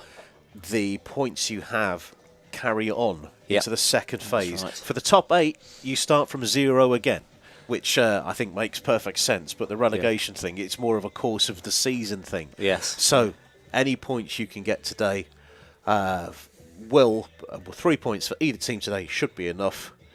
What can we expect to see today? Well, I think Oxted have always been a difficult side for Beeston to play. There's been some very close score lines. And I think Oxted, to be honest, have actually tipped the scales in their favour a bit in recent times with wins. Indeed, 2-game streak for Oxted. Yes. There's a win here. Jonathan Lankford and Alex Blumfield back in February 2023. Yeah. A year and a week ago, that was. That's right, yeah. And then a 4-0 win here back in April 2022. Beeston have to go back for their last home win against Oxford back to October 2021. I said 2001. That's not right. Yeah. October 2021 was Beeston's last home win, featuring goals from Ben Collinson, Sam Apula and Henry Croft, who I'm sure will feature prominently today. Yes, Henry tends to stick out in most of these games to some extent, doesn't he? He's never quiet for long, so it'll be interesting to see him play today. Also, just looking back to the reverse fixture back in October 2023, Oxted won that one by 4-3 in what I understand was quite a thriller. Yes, it was. Charlie Axford, Chris Webster with 2, Peter Jarvis on target for Oxted that day, Henry Croft with 2, and Dylan Lin Hon with 1 that day as well. This is what the season looks like for Beeston's men so far. You can see it's gone a bit gold daft. When we're into that blue section now, which is the phase 2 element of the season. Just one fixture following next week, which is the trip across the road to the University of Nottingham. More details on that. We might be able to do something magic, featuring a tent and some wires, but we'll see what we can do about an away broadcast on that one. This is what Oxted have looked like. It's been a fairly consistent season. They haven't got anything in double figures in the way that Beeston have, which is worth pointing out. But yeah, it's been a decent couple of weeks, because if you look at the box to the right, Oxted remain undefeated in phase 2. Their last defeat was back in November the 11th when they were defeated at home by Old Georgian. So they're in a decent bit of nick. I think they've done very well, Oxted. They've become quite consistent, comfortable setup. They work very hard indeed. Some good players in there as well. And there's Lucas Ward, ex-Beeston player in there as well, still playing. So it'll be a tough fixture for Beeston, this. Let's look at the people in charge of that. In green today, Dan Barstow and Lee Barron. Special mention as well to Christine O'Donovan, who's been the match official for both of the fixtures today. Lee Barron wasn't very well when we saw him 3 weeks ago now. Yeah, hopefully he's back on form. Recovered, I think. It's nice to see him and Dan Barstow. I mean, terms of English umpiring, you can't get much better than that. No, there's a lot riding on today's fixtures, so they've sent the heavy guns out from the MPUA. This is the Beeston team. I haven't been able to discern if there's been any changes or not, so I can't tell you. But this is a strong lineup, and it's certainly a lineup which you would have possibly guessed. I think that's the same as last week, isn't it? I think they've managed to carry that through. No injuries, 2 good training sessions in the week, so just to see if they can settle quickly. I mean, they have struggled in recent matches to get up to speed quickly, but obviously one of the things they'll be trying to do is get off to a good start today. Interesting to see a couple of fixtures as well. For those of you who use the England Hockey website for their stats, Oliver Bennett has a shirt number which he hasn't featured in any of the 14 previous matches on the system. So yes, we'll note that one down. 25 for Oliver Bennett. So yeah, this is an Oxted side. Looking at some of the stats, they've scored 35 goals this season. Bradley Sherwood's the top scorer with 6. Charlie Axton's one further back with 5. Guy Morgan and Owen Williamson on 4, with all the others 3 or fewer. Henry Croft, though, leading the way with 19 goals to that. It's 10 more than Jamie Rawlings. Yes, yeah, Henry's had a cracking season when it comes to his goal-scoring prowess, and he's becoming more dangerous season by season, so he is a real threat to Oxted today. So there's a lot riding on this for Beeston's men, similar to Beeston's women, but for differing reasons. What do we have in store for this fixture today? I think we can guarantee goals. I'm sure of that. I think it's. I think that both sides have shown that in all the games that they play, they let a few in, they score a few. They're close score lines as well for Oxted, particularly right the way through the league. They've been quite consistent, and I think one of the keys for me today, Andy, is to see if Beeston can settle defensively early, because they have had problems. We watched them against Reading. Yes, they've conceded several goals early, frequently. That's right, and similar last week when we saw the same sort of thing happening, really. So they want to be trying to tie down the defensive unit early. Well, the lights are on, the teams are ready. Beeston in black and gold, playing from left to right. Oxted, who have the honour of starting the match, playing from right to left in red, black and red. Attacking the car park end in this first half. Very visible in their red, aren't they? It's good to see. We've had a couple of weeks with teams in light blue, and it's all been a bit difficult, washed out. Yeah, that's right. So early stages of the game, Oxted getting their first touch on the ball. Yeah, similar patterns. We've seen these patterns in most of the games we've covered this season. The early start there's not too much of a press for the side off the ball. Good use of the aerial from Oxted there. Just a steady build up to get as many of your players involved early as you can. First entry into the 23-metre line, looking at a ball in from Nicholas Page, who's gone out to the right-hand side. I'm thinking maybe found next, but no, the moves with Owen Williamson went out to the left. Very wide, nice transfer speed, ball speed good. Beeston, though, solid in the defence. You can see that Robbie Gleeson's going out to meet the ball. Yeah, it's tricky to know how deep to be. I mean, you don't want to be too deep because it invites a lot of pressure onto you, but you want to stay compact. Free hit for Oxted, right-hand side. Beeston having to retreat here. Just watching the movement of Nicholas Page on the left-hand side, 45, right at the bottom left of the call picture now. He's the player that's been found, but he's immediately smothered and stretching the play from right to left, and Beeston pushing Oxted back, hunting for looking for something, seeing if there's a mistake there that they can force. But Oxted have ridden this particular bit of play out fairly well and only conceded a sideline ball. Yeah, well, since the game started, the ball has been entirely with Oxted. This is the first time Beeston have been on the ball, and it'll be interesting to see if the same pattern emerges this way round now. You got a touch of the ball for Gareth Griffiths. You can see the orange armband on his left arm, making him stand out as the captain. Yeah, just the early exchanges we're witnessing here. Both sides just trying to get their traps and passes to be good and accurate.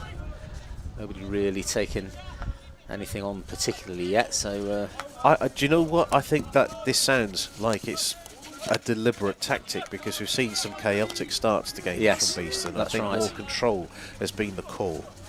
Yeah, they've been concerned about the number of times that they've turned the ball over in this sort of position and been out of shape defensively. So you can see them trying to set Jamie Rawlins at the heart of the defence there. This is a bit... Option for Axford, who goes to ground, arms outstretched. Yeah, that was a good step in from Toby Stanley there. I think he could have been able to control that, but another Oxted restart. Good sweep of the ball, some distance on that, and that's popped up into the body of Nicholas Page, but play is continuing. Yeah, they tend to let that go if it's the distance away from any kind of challenge and not really affecting anything. Around the edge of the circle now. Looking at Fraser, sweeping out to the left. Beeston having to move quickly to stand up to this. Looking for a penalty corner out of that, and clock has stopped. And I think Dan Barstow is just having a chat there with some of the Beeston defence. I think certainly Panasar is close to that. Not entirely sure what the nature was for that, or the need for that chat, but clearly was important enough for the umpire. Word, yeah. There didn't seem to be anything there, did there really? But no, clock rolling again. Huge aerial ball. That's gone all the way over the middle of the pitch into the 23, and that's found a foot. Yeah, it just tapped onto Will Prentice's foot there, but the game plays on. Oxted again, a bit more possession for them so far than for Beeston. Still progressing down this right-hand side. We've seen this right side attack a number of teams have done it against Beeston, and I think they've worked hard on defending that side of the pitch. A little bit of a nervy moment in defence there with that aerial ball being miscontrolled, but the whistle had blown. Just a worry if it hadn't have blown. Yeah, that's right. Ball just found its way through to Max Souter there, and he's just needed to hang on to that, really, give Beeston a bit of possession further up the pitch. Beeston haven't had a touch of the ball in the 23-metre line, I think, so far. Skills.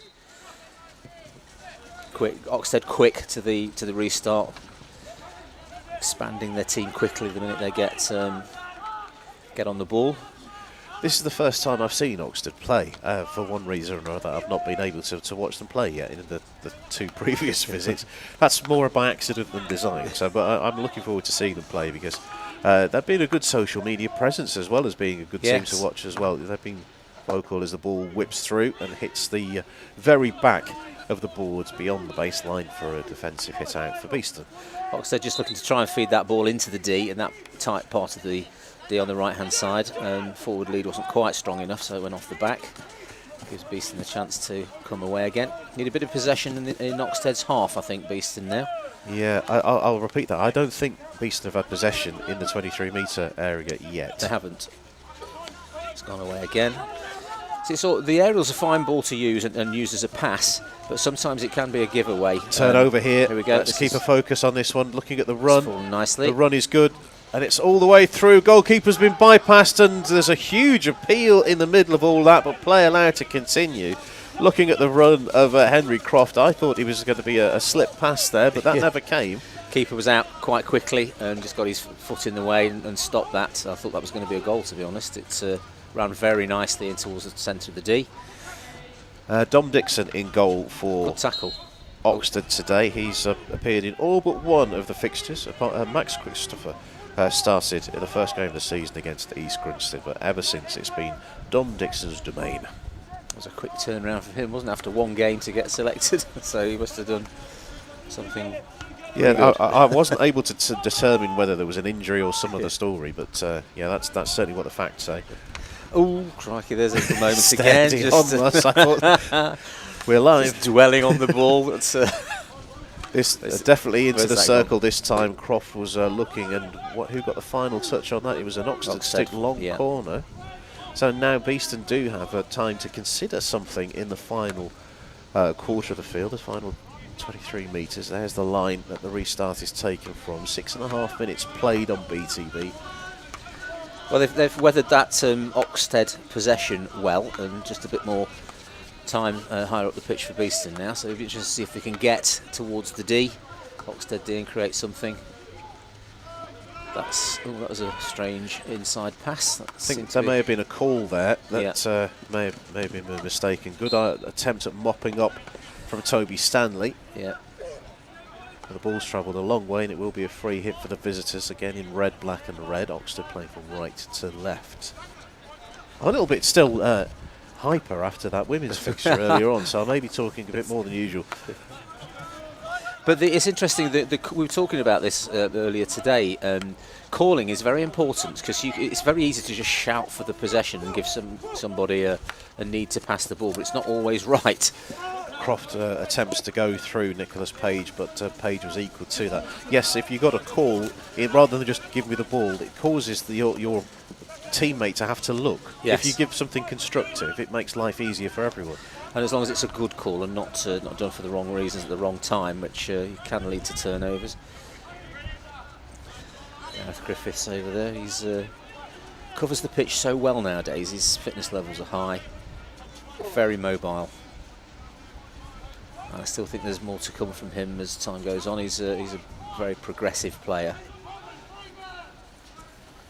Just good looking, hunting. yeah, Oxted bogged down on the far side of the field, and it will be a Beeston ball. While the ball's out of play, quick note there, you can see the fantastic crowd today.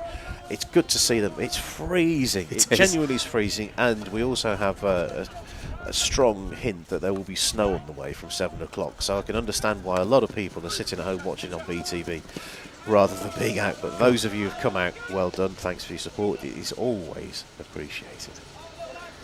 Now that was really interesting because that pass was given, I think it was Ali Richmond on the ball, and I think he thought there was a player ahead. And this is the point that Stephen Wood was making. Sometimes you see, you get sort of clouded by the black surrounds, and I think he saw Lee Barron's trousers and thought that was an extra player. Just passed it off the back, so something's deceiving him. Well, I'm sure there'll be a Twitter account called Lee Barron's trousers by the end of the show. Let's see what Oxted can do. Williamson decides forward wasn't the best way, and Page, who's had an awful lot of the ball, that's an impressive dive. And all the way through and over the baseline again. Yeah, again, that's 2 or 3 attacks Oxted have had on that right-hand side and not made the connection in the D. It's quite clear that they're trying to get into that far right-hand side of the D as they attack, but they've not quite made the connection yet. So Beeston just need to be aware of that. Good passing, quick. There's a lot of ground being made there. Yeah. Looking at the support coming, seeing that Ben Collinson was closest to that in support. I think that's right. If the transfer's quick across the back and you can get that ball to the left half, there's often a gap down the line. As long as forwards are alert to that, then you can make a connection higher up the pitch.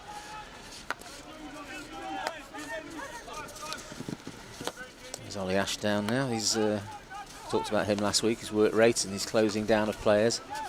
For those of watching at home who may not be familiar with hockey, what is a left half? Because it doesn't sound like a very intuitive position. It's the furthest, effectively, it's a left back, left half player. He's the furthest on the left of the back 4 players, so he's nearest to that left touch line. It can actually be a very attacking role from there if it's used properly, but it does rely on the centre backs transferring the ball at speed. So now you know. So there we go, and they did the same thing on the right-hand side as well, and you can see trying to create space, but then of course they have got the... There was a lot of room there, and that was a mistake in the trapping, I think. That's well watched. Rather than challenging for the ball, anticipate a mistake. Yeah, that's it. I mean, it isn't the easiest of things, but players are very good nowadays at trapping the ball, but occasionally one bounces off and can fall to you. Beeston looking to build again on the far side of the field as the traffic flows away in the distance. But Beeston again getting the ball in a promising position. Yeah, it's just fallen to Oxted. A bit of pace down this left-hand side. Space. Thunder of feet from Michael Royden Turner in front of the cameras. Yeah, pretty even at the moment, I think. The good possession for Oxted, and this is a bit of a useful attack. Very nicely stepped in there. Very neat, and it's also set Beeston off on attack. So Croft decides to hold back. There is a pass on the right, but he's been picked off. Yeah, that's always the case if you decide to bring that ball inside across a player. It's across the open stick, and of course that was quite easy for the Oxted defender to take that off Henry. And Owen Sutton had gone bombing on ahead as well, so it's a pity he didn't sort of release that down the line. Beeston back into their defensive quarters. There's an aerial ball in towards the circle, which had been taken down very well from Ben Collinson. He's had an impressive couple of minutes, I think. Yeah. trapped a little bit in that corner. It's difficult to get out of there sometimes, but you're almost relying on either a foot so you can get a restart or for it to be tipped off the side as it was then. Yeah, you can engineer it, but then that's where the speed of thought, speed of hand can get you out of a few. Teams can play out of there using the passing game, but it's a little bit risky and you can turn the ball over too easily. Looking at the pressure on Griffiths, who hugs the touchline. Ball continues in play. Now, that was. It's got a restart there. Yes, I was considering if it had gone out of play, but it clearly hadn't. He just kept it in, and I think he might have been pushed from behind, and I think that's what the umpire gave him the decision for. Very expansive game. We saw in some games previously that it seems as if it was like year 11 stuff. Everyone was chasing the ball. This is everyone knows their role, and there's a space that you cover. Yeah, Beeston doing quite well here to force Oxted back. They're very deep at the moment, passing that ball right across their own D. They haven't progressed the press any higher, but making Oxted work a little bit harder to get the ball away. There we see Ollie Ashdown just closing his man down. Good use of the body as well. Yes, blocking all routes out. And just taken down. Again, I'm comparing this to the match from the women's competition we saw a little bit a while ago. That was frantic. This is more composed than we have been used to seeing, particularly towards the end of Beeston's men's games. Yeah, now the speed though comes. Griffiths looks up to hammers towards the edge of the circle, but that was straight onto an Oxted stick, and Oxted now the pace picks up, and Nick Giles brings it out to the left. He continues his run inside, and he's the furthest player forward. Looking at Royden Turner playing it left now. There's a lot of space over on the right hand side, but at the moment that's not the option. And I think Gareth Griffiths' choice of trying to hit that ball into the D there has led to this attack. Now they're in a good place. Now it's gone to the right hand side, long corner, the sweeping arm of Dan Barstow. Yeah, good position to get a long corner there. It's right hand side, routes into the D, deflection. A little bit loose, and the arm goes out. Beeston free hit. Yeah, Jamie Rawlings was quick onto that. Good restart. I don't think the ball stopped there, but we'll gloss over that for now. Decent running from Prentice, who clips the ball in, and that is a swing and a miss from Dom Dixon in the goal. I'm not sure how intentional it was for hitting that ball. I think he was just. Well, I was a little bit hopeful of the hit into the D. Really, there was no Beeston forward in there, so. No, I've seen particularly indoors goalkeepers making a mistake when they were trying to do something for the crowd and presenting the ball to the opponent. So leaving it go is possibly the right thing. My favourite one ever. I'm not going to mention any team names, but I did see a goalkeeper watch the ball, going to run out of play, bounce off the post, and the attacker pops up and then pops it in. Yeah. The world should have opened up. But anyway, enough about that. This is outdoors. This is a nice summery, hot weather hockey. It certainly should be. So we've not really had much of a clear chance for either team yet. Both teams have been in the D now, but that's a nice idea, but more hopeful. I think these turnovers in this part of the pitch for Beeston are a little bit costly. They need to spend a bit more time in Oxted's half. It feels later in the game than it actually is. We've only had 16 minutes completed. We're into the 17th now. Beeston 0, Oxted 0. But it does feel like we're 50 minutes in. It's an unusual feeling watching Beeston. It's usually hell for leather, heavy metal hockey. Well, I mean, all games are so different, aren't they? I think this one has been a sort of midfield and possession type of game, a bit of transfer around the back as well, but nothing really progressive into the D. So no exciting moments yet, so it's a bit more chess-like, I think. There we go, it's a connection. Just looking at the onward run from Owen Sutton, who was the furthest forward, but he's now on the baseline. Yeah, he's very quick. He can get forward because this is a good position. Into the circle, watching on. It's still live. Into the circle, takes a couple of bobbles. Oxted, the 6s and 7s in defence, appeals for a penalty corner. And I think Croft swung his stick in the air, thinking that there should have been a penalty corner. Yeah, I think that was a bit dangerous. Yes, I think Henry thought there was a a foot in there, but Oxted's dancey feet made sure it didn't hit their feet, which is a crucial thing for defenders to do. One more roll of the dice, I think, before the end of the quarter. Usual reminder, our screen clock isn't necessarily the same as the time the players are working to.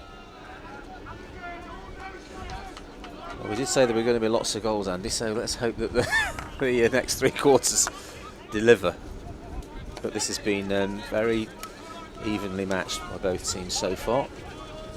That's the use, and again, not quite trapped in the, well, not trapped at all in the D. There is quarter time. No goals, but plenty of interest in this game. Beeston 0, Oxted 0. Yeah, I think it's it has been each side trying to find a little way through, and both sides have coped well. They've both defended well around the D edge, so there's been no penalty corners. But we haven't had anything like a shot on goal or a penalty corner yet to have a look at. With waitless time, you can easily compare waiting times, patient satisfaction rates and inspection reports of both NHS and private clinics in your area. Say goodbye to long wait times and hello to faster, more efficient healthcare with waitless time. This is BTV, this is live. It's a chilly day in Nottingham. It is. We're into March now, Saturday the 2nd of March 2024. It's 20 past 6 GMT. And snow is potentially on the way. I think there's a few dots of something on the lens. We haven't just had a load of new moons appear in the distance. Yes. Yeah, so very even so far, and interested to see who can change their style a bit, really. So halfway through that quarter, I noticed Beeston were pushing a little bit higher, and it forced Oxted to transfer the ball actually through their own D. I did wonder at that point whether they were going to start to change their tactic and push really hard, but they've not got there yet, so we might see some of that this next quarter. Speaking about the evenness, we were on our group chat for the BTV crew. I was putting some numbers in about how competitive the second part of the season is, particularly for the men's competition. And I'll dig those numbers out in a minute. But this is, you couldn't get much more even than 0-0, can you? No. There's not been any breaks. It's been interesting how there's not been any breaks for either team to create those shots yet. And I think, well, certainly we know from Beeston's point of view that it's something they've worked on, keeping their defensive shape so that they don't create these opportunities for their opponents. Oxted obviously pretty disciplined anyway, and we've seen that in their results throughout the season. So it's making for a very even game at the moment. Like you were saying, Andy, it's very easy to see their shirt numbers and names, isn't it, with the colour scheme. Full marks from the commentator community. And looking at the racing start from Chris Webster, who raced forward. He's still holding a high position. He is. Excuse me, sorry, I'm making all kinds of noises today. I think it's rare to see teams stick with the same pattern quarter by quarter. I think you'll find that this quarter there are some differences. Oh, there's one of them. This is possibly one of the breaks that you were talking about. Yeah, Griffiths down the right-hand side, looking at the furthest player forward for Beeston. He's running down a bit of a lonely avenue at the moment, but support is coming from Ali Richmond. Which way is he going to go? He's going to go off. He's got a long corner. He's got a long corner, which isn't bad from there at all. No, definitely not. I mean, Oxted committed 3 defenders to stop any kind of a feed into the D, which worked. So the best option really is a restart from the long corner position. What's the best prize you can get from entering this raffle? So Beeston in a nice. This is a good place to be in possession of the ball, and you need to stay there for a long period of time, and that sort of thing is. Put the kibosh on. Yeah, it does. It stops you being able to keep developing a play, and you know, you need your players to trap well and keep that ball and start stringing together lots of passes and make your opponents run.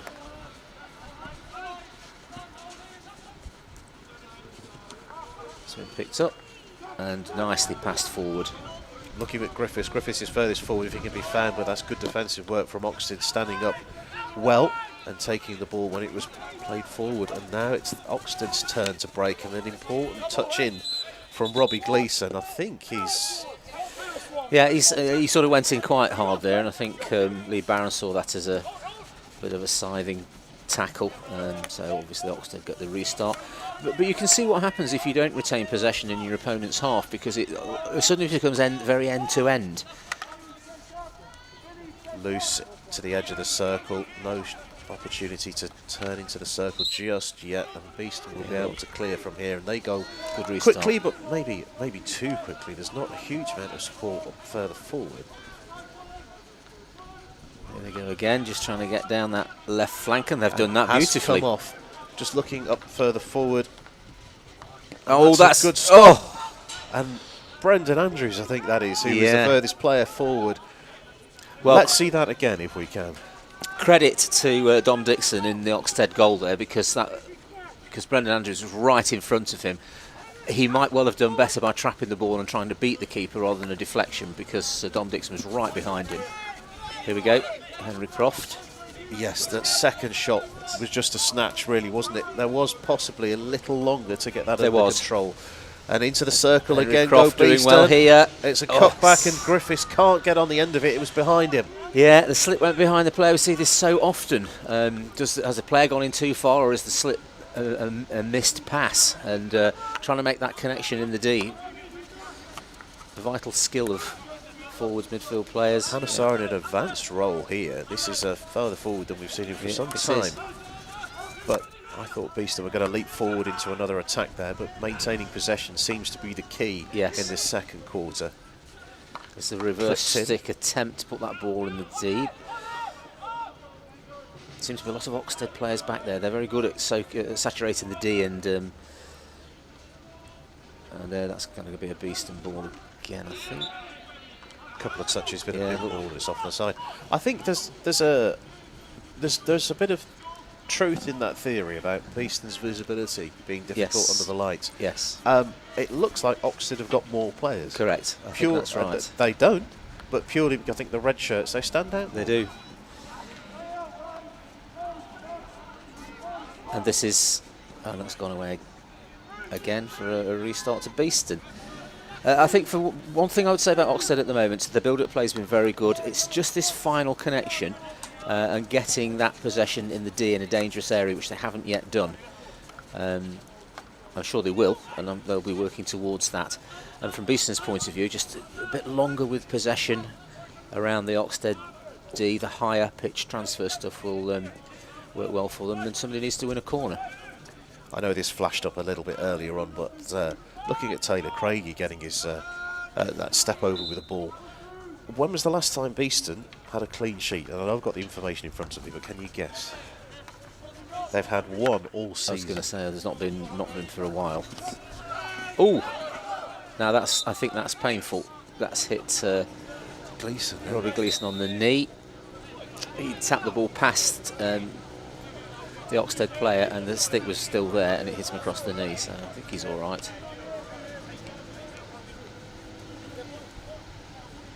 I don't think it was particularly malicious. Robbie Gleeson was quick onto the ball.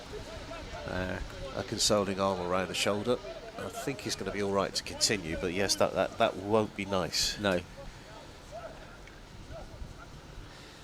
So a promising position in a set piece. We've not seen a set piece high up the field like this. No. We've seen long corners, but we've not seen anything just a little bit further back like this. Yeah, there's plenty of space around here, and just wondering where they've obviously gone back into, and that's got past. That's now that is useful. Where's that going? Top of the circle. Appeal for a penalty corner. No, says the umpire. Obviously, Lee Barron right on top of that. You can see better than I can. Though it looked like to me like it hit a foot, but. Panasar. I thought for a moment the ball was going to be Oxted, yes, but it is a Beeston ball. A little bit of confusion. And of course, you could see the Oxted player retreating there as Barrage Panasar was running towards him, because he's not allowed to tackle, having been that close in the first instance. So, working again around the outside, Ali Richmond this time, whose stick goes missing in the process. Yeah, quick restart. Panasar pumps it into the circle, takes a couple of touches. That's under control, shot on the reverse. And then look at that, Brendan Andrews stretched. I think we've got someone being called over here. Yeah, Henry Croft is going to be have a word said to him. I think he maybe just on the other side of aggressive. Yeah, and I think, it's quite right of Lee Barron to take heat out of a moment like that. The last thing he wants is a There's an umpire that instantly goes to cards and things of that sort. It's useful talking to the player because often it's just a bit of exuberance and nothing particular other than that. So Henry's had his warning now. I'm sure the next time it's card time. Yeah. But for now, it is 11 versus 11, and looking at Toby Stanley getting a bit close. So this play's gone. 2 or 23, who will take it? What's the injection like? Rapid to the top of the circle. It is low, it's hard, save. and then swept away. Great stuff from the Beeston goalkeeper from New Zealand, Taylor Craigie. Yeah, and a good clearance, because the last thing you want to do is to fiddle around with the ball in the D. In that situation, just clear your lines, take the ball away to a safe part of the pitch, and let everybody get set defensively. It was Morgan, number 23, who had the strike. I say, whilst they're getting Situations like this to get just a little bit too deep. Oxted had a lot of space to transfer that ball quickly around and quite a long way into Beeston's half, so they need to just step out a bit more, I think. Good, these two working very well. Two centre-backs feeding the ball around quickly with good ball pace. Looked pretty secure so far. There we go again. And confident around the back from Beeston. Oxted pressuring, but not effectively. They've put the numbers there, but they've not really made a challenge. They will get the ball back, but 6 metres away from their corner flag. Yes, now I'm just interested to see what Beeston do here, because obviously again you see there's no high press at all.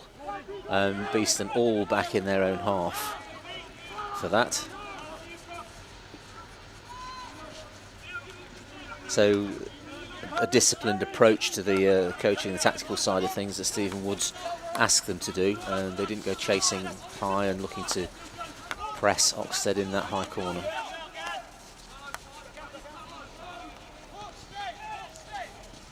Over the baseline, so it looks like it'll be a long corner for Oxted. Alex Fraser. Yeah. It's an interesting tactic, really. I mean, look at they're almost in their own 23, Beeston at the moment. 23-metre line, as you can see there. And there's only Henry Croft ahead of it. Also, the goalkeeper's come a long way. I don't think I've ever seen a goalkeeper out to the 23-metre line. I'm sure that's there's no problem with that. It's just unusual. Yeah, that's right.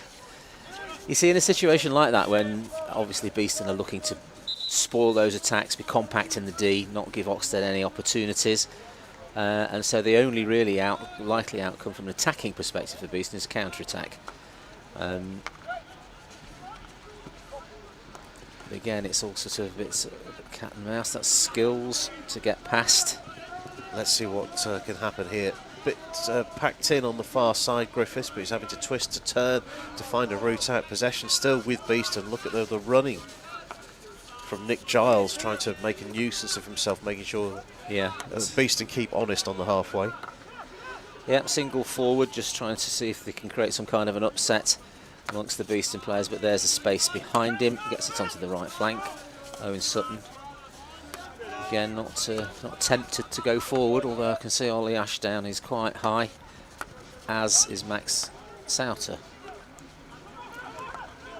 As each minute ticks by, I'm a little more exercised by the thought that even though we promised goals, no goals have yet been forthcoming. Early days, I think. Still plenty to play for, definitely, but still, it's in the back of my mind. There we go. Big appeal on the far side, Beeston. Well, very, it is a Beeston restart. I thought surprised if that was Oxted's, but from a set piece, looking to drift the ball with a transfer from right up to the right hand side. Bit of an opportunity there, but again it's gone back. Just keeping that vision in my mind's eye, there was a great angle where there was no one in red. Yeah. If there was a runner, he would have had acres of space. And to some extent, that's what they're looking at. They're looking for those kind of opportunities. Every player who's not on the ball should be completely confident that he knows where other players are, so they can create these kind of space. Has that been kept in? Yes, it has been kept in. Well done. Yeah, and a chance to try again. Dropping quickly back. Former B Lucas Ward, number 5 with the skills there. Yes, yeah. How long ago was he here now? 4 or 5 years I think now, but Lucas is a very skillful player. Played for Beeston for 2 or 3 seasons, got better and better opening up for Oxted. Look at Beeston swarming, no pun intended, in defence. Oh, Ben Collinson, I think, feels that he tapped that onto an Oxted foot that wasn't seen that way. Again off camera, oh, now on camera again. Guy Morgan has a huge amount of space. But what can he do with that? Can Yeah, I mean, I think because both sides are dropping deep quickly, it's there's not many opportunities to find attacking space, and so that's why we're seeing all this transferring. And again, there has fallen. A touch in a circle. Who's in control of the ball? It will be a Beeston free hit, and there's a player gone to ground in the middle of all that as well. Yeah, lots of players in the D, 4, 5 Beeston defenders and 3 to 4 Oxted players. No space to work with at all. We haven't seen any, well, a couple of potential counter-attacks, but nothing like we would normally see. That's well protected there. That's pressure, but good skills to maintain possession and come out of that with a free hit as well. That was a good attempt at an interception, but also a good successful defence of that. Yeah, looking after the ball there and not giving it away, because that would be a dangerous place to do that. It's a little bit static there, but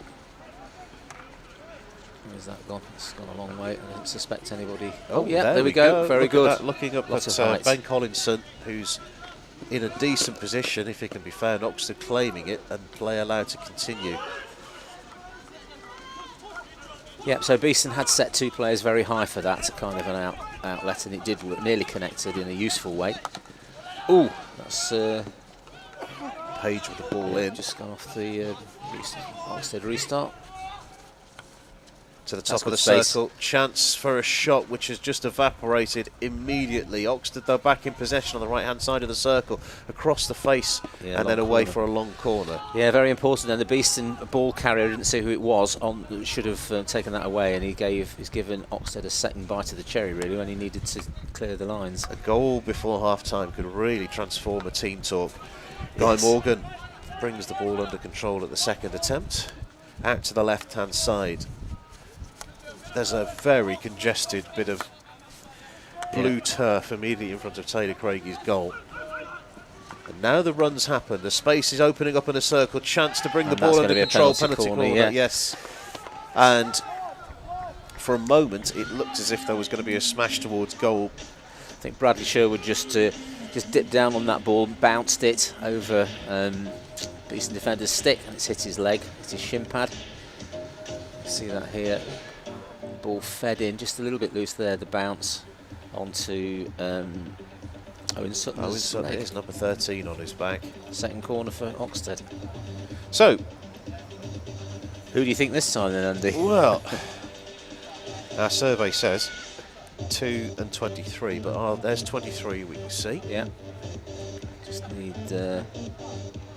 And number 2. And they're the 2 players furthest back, so they're the likeliest candidates. Number 2 is Owen Williamson, 23 is Guy Morgan. Guy Morgan has had a good spell on the left-hand side recently, so I favour it'll be number 23 Morgan to take this, but I've been known to be wrong before and frequently. Well, he did flick it pretty well last time, but it was a savable height, and Taylor Craigie was able to get his pads to it quite nicely, and then it was very nicely cleared. So the concern would be if he gets hold of it a bit better this time and it's wider of the keeper. So I would suspect that the whoever's defending the left post for Beeston is going to need to keep his eye on this. The clock has continued to run. I haven't seen a stoppage, but I'll be wary of that clock going over 35 minutes and play continuing. What we will have, though, is an attempt on goal from Oxted from the penalty corner. Yeah, Beeston needs to work hard to keep this out. They don't want to go into half-time a goal down. Here we go. And that's another good save. Very good save. I'm sure that was stick from Taylor Craigie in the Beeston goal. Yeah, can't fault that from Taylor Craigie. That was an excellent save. It's still live. And that's hit Panesar. Panesar, who's having to chuck his defensive gear off the field of play, so a free hit.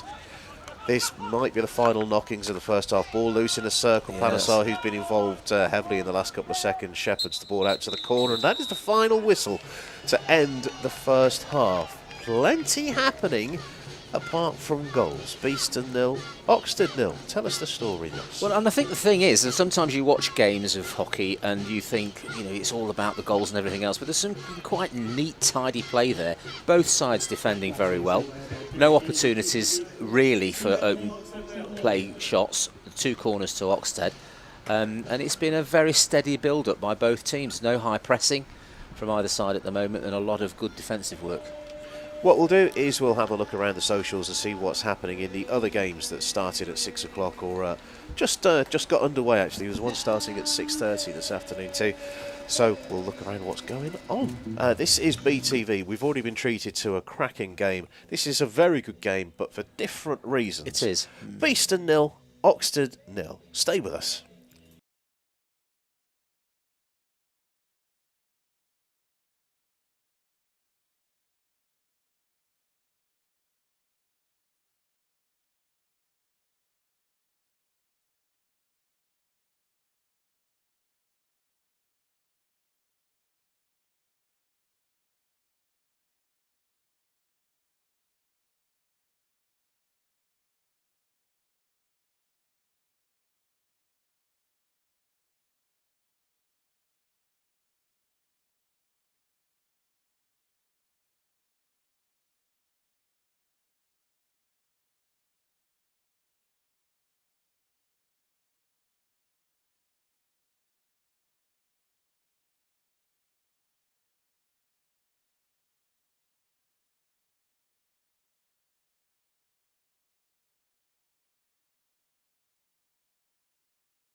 Welcome back to BTV. You can hear the teams are ready for the second half, and likewise we are too in the chapel. No goals, and an interesting team talk ahead because there's a lot at stake. Obviously, Yes, finishing in the top 8 is the goal for both teams, but equivalent and opposite is don't finish in the bottom That's 4. right, and yeah. There's a risk to both ends.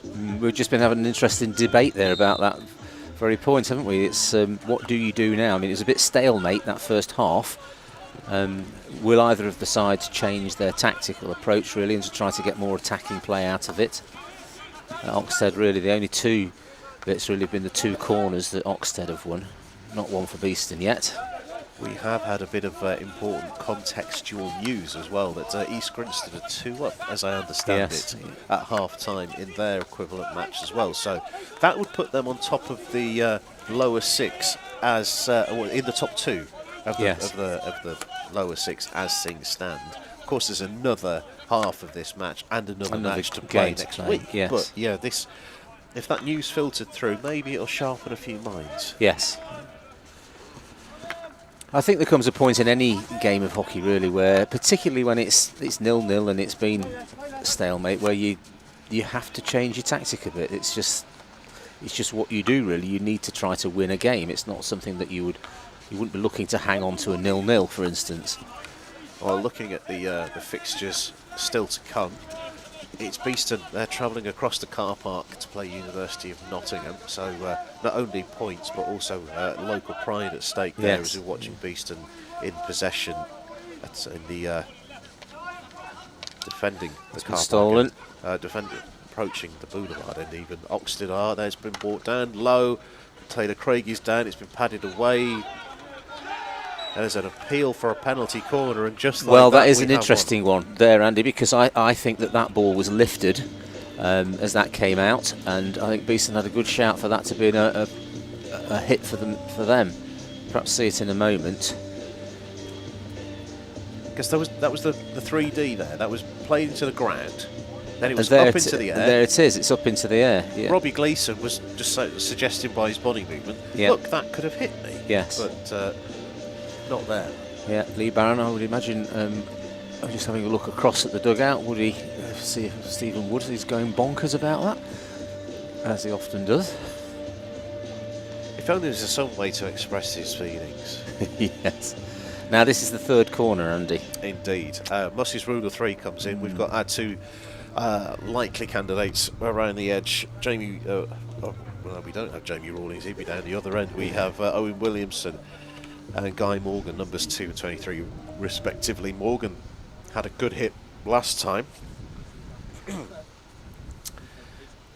Everyone is set. Beeston ready to defend. Oxted ready to play. We've seen 2 very good injections so far. There's another one. This time it is in, and it is a goal for Guy Morgan. Yes, very nicely taken and powerful into the empty part of the net, really.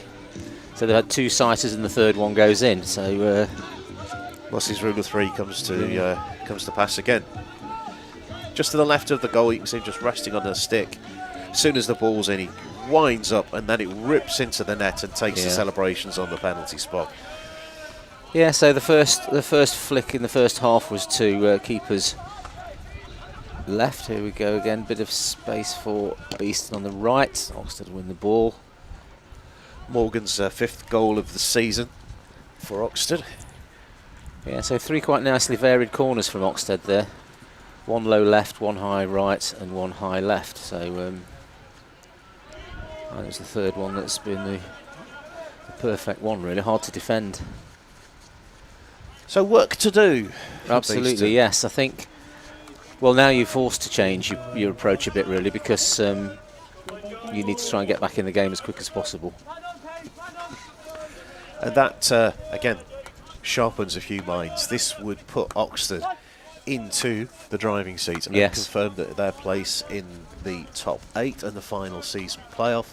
And I think as with a game to go, I don't think it means that Beeston are out of it, but it's out of their hands. Yeah, I that's think. right, yes. Still plenty to play. Yeah, there's a bit of time to go, so they need to just settle. But I'd like to see them get a few more counter-attacks, a few more general attacks, and they're going to need some penalty corners as well, I think. 40th minute on BTV, second game of 2 today. Beeston 0, Oxted 1. We saw a defeat earlier on for Beeston's women. They were 3 goals down at one point. They've already back to 3-2. And similarly, the visitors are ahead here. There's a chance, which has been mopped up at the back for Beeston, and really took a while to be brought under control from Ali Richmond. But he's done well to turn. He's done well there. That's been very nicely stepped in there by Page. Yeah, Page. That's right. Yeah, head of the Beeston player. Yeah, a bit of pressure here. Obviously, from Oxted's point of view, they'll be keen not to concede anything, having just scored. But equally, Beeston have got to try to redress the balance somehow.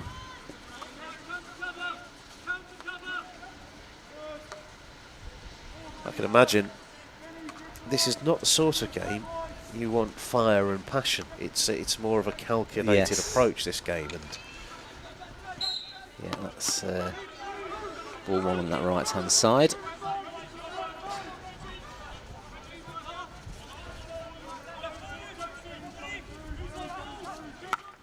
Robbie Gleeson has done very well. Player there. That's Croft tries to find an angle to get into the circle. Shot is on and it's tapped away over the baseline. In fact, it's a free hit just outside the circle. I thought the play was still live. Great position. What a great pass and a fantastic bit of skill to take the ball in from Croft. Yeah, and he nearly got his shot away. He needed a bit too big a backswing, and the defender was able to get his stick in the way a bit. Look how busy the movement is in front of the goalkeeper. You were saying as well while we were watching the goalkeepers do their thing during half-time, just how much you can appreciate how big Dom Dixon is. Yes, that's right, yeah. Top of his head just under the bar.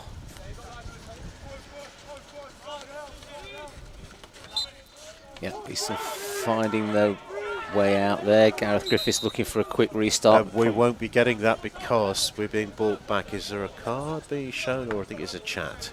It's chat. I don't think that was anywhere near the restart. Nowhere near. No, I thought that's why I brought it back, but can't have been. So. A little bit of connections down the right. Oxted very good at stepping in front of the Beeston players, but they've won it there. Good pace down the right-hand side, but it's been lost at a critical moment.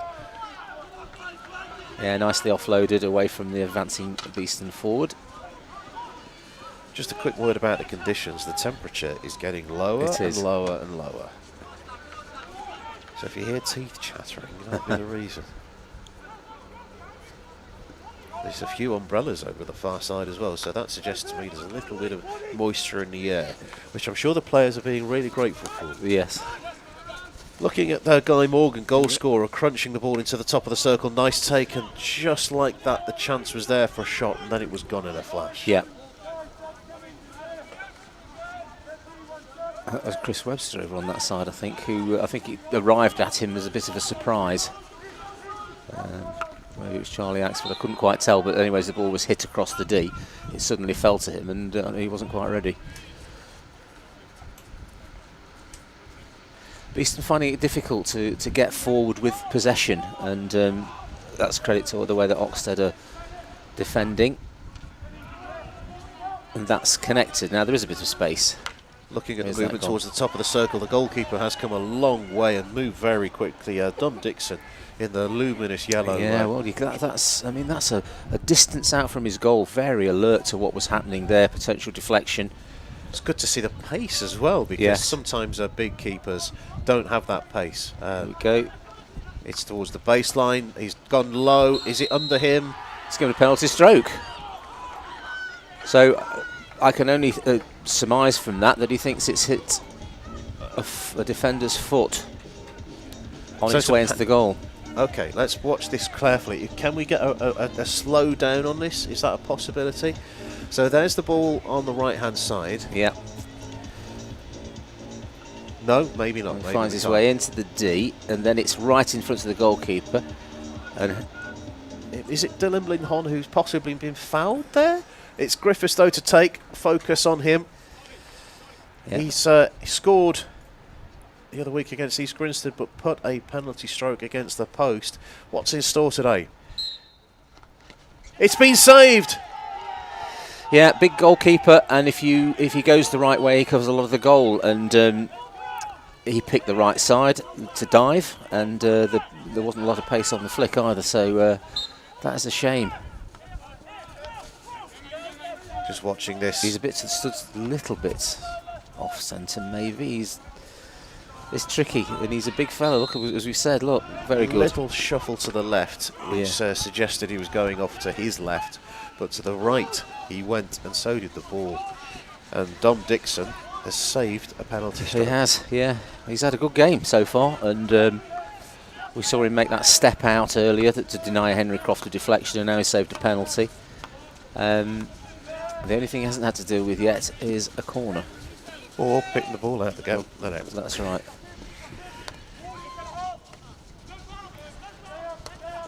So, Oxted sniffing around looking for a second goal, and Beeston will clear. Jamie Rawlings again. He's been very secure today, and not much has got past him. He's been alert to stuff, protected his feet well. So, but that's a shame, because to get back on level terms like that would have been a useful time to do it. Still plenty of game left to play. Too easy that. Ball through, looking to find Dylan Lindholm, but didn't reach him. Yeah, just starting to step out a little bit more. I think Beeston feel they may have to do this to if they're going to fight their way back in. Good progress down the left. And that's in one corner, I think. There it is on the restart. As we get further and further into the game, I think the discipline might start to go. Yes. That may be what the game needs. And I mean, as we're watching this time get taken off, there's an injury on the baseline. I don't know whether that was a slip or a trip, but one way or the other he's ended up on the floor. So I think he's all right. There certainly was a lot of concern, and all appears well.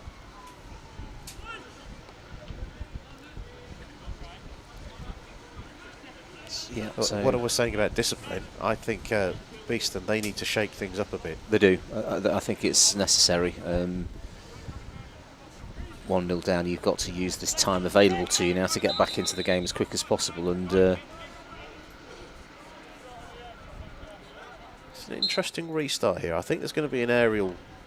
Oh no, it's not. It's swept out to the right-hand side. I lost control of the ball, and yeah, it was difficult to have a restart there. There's not too many places to go. The ball has to go away from the D. So now Beeston in possession and need to start to think about getting this forward. That's good. Out to the right-hand side. It's been nice little reverse pass over there. Run allowed to continue on the right-hand side by Toby Stanley. He will take it from the side. Yeah, good little pass. Dump pass from Will Prentice there, left back. Drop back into the path of the player behind. Who's Toby Stanley. There's a long blow of the whistle. And somebody else down in the D now, so... Not sure. Everyone was focused on the right-hand side. Yeah. I'm just having a look in the chapel. Does anyone else see what the cause was that? No, we're not hearing any confirmation. I think it's... He's going off anyway, so...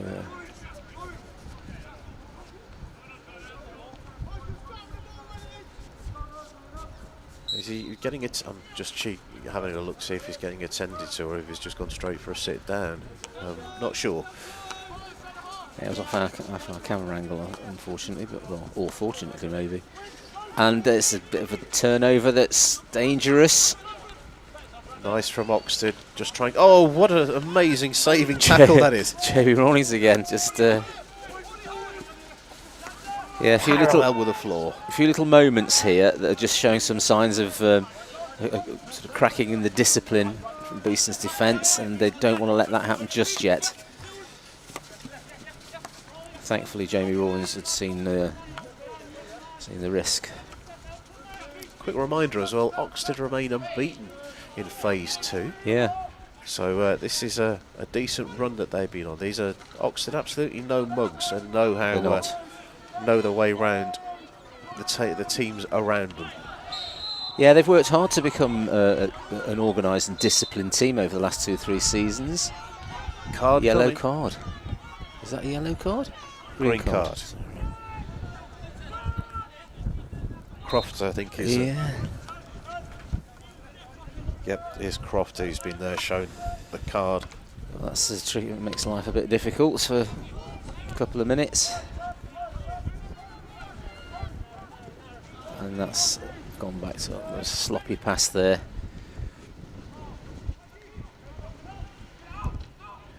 Beeston don't want to let their enthusiasm or energy drop at all, having conceded a goal and missed a penalty. There's plenty of time left in this game, but they do need to maintain possession.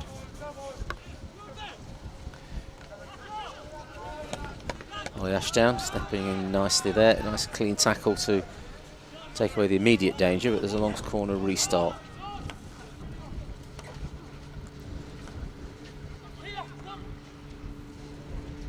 Trying to create a bit of space over on that side. Just looking at some of the stats that I've written down. So 3 penalty corners to Oxted. Obviously one of them converted from Guy Morgan. None from Beeston yet, No. but they have had the penalty stroke. Loose in the circle. Chance has evaporated for a shot. It's been recycled out to the right-hand side. Yeah, having to deal with a bit of pressure here, Beeston. And over for a long corner. Yeah, the thing with long corners nowadays, obviously taken from more central positions on the pitch, is that they can create very useful attacking restarts. In the past, they used to be taken from the side of the pitch, and it wasn't so easy. Another advance in the game of hockey that's geared towards creating goals and action. Although we've only had the one today. Chance to get the ball into the circle. There's an appeal, long corner, touched away, and Beeston's defence thinking that they've got a free hit Yes, out of it. yeah, again looking across at Lee Barron, but he was in no doubt. Again, another one of the long corner restarts gives you good territory and a good restart position. The likelihood is you can get the ball into the D in control. Well defended right on the edge. By the way, I don't know if you can pick this up from wherever you are listening in the world, but it sounds like someone's throwing a snare drum down some stairs.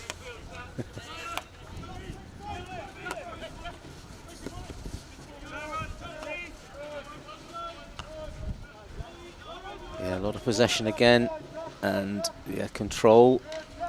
Important to step outside the D to make your tackle in a situation like that, because if it hits your foot, it's a penalty corner. And 2 instances there of Beeston's defender stepping out of the D to make the tackle, and hence not giving away or giving the opportunity for a corner.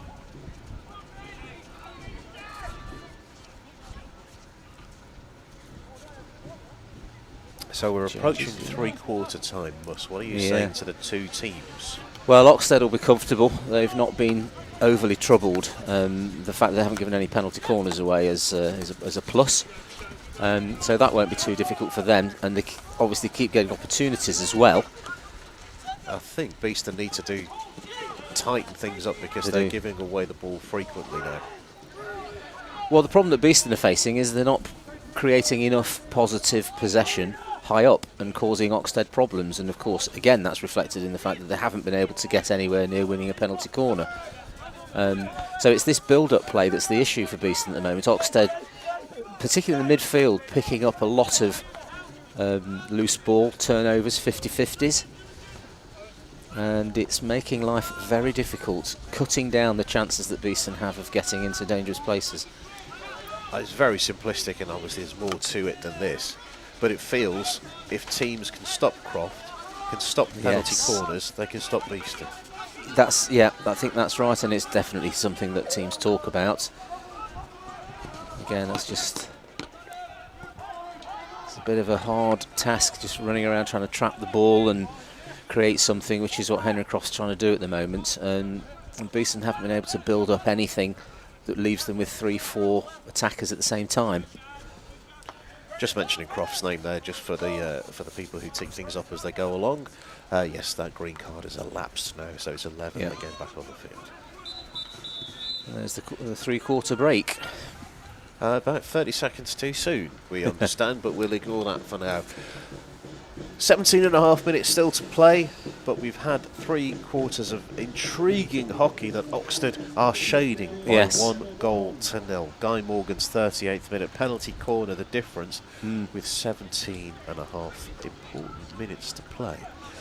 I think it has been interesting, Andy, looking at Oxted's results, how a lot of them are close score lines, with them having come out as the winners. So they get to these positions and then they're able to defend them pretty well. Indeed, their results have got better as the phase 2 have continued. So with Oxted 2, University of Nottingham 2 back on the 10th of February. That was first points of the season for University of Nottingham, if I recall carefully.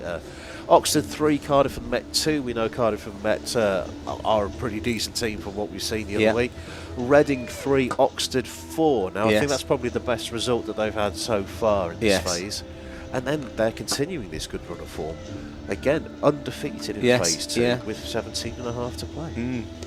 And I think you can see where the difficulty for teams who are playing against them is coming from, because they're quite difficult to break down. It's been really tough for Beeston to get through to the D. And of course, the more often they're able to do that, they're just restricting the number of useful attacks that Beeston have.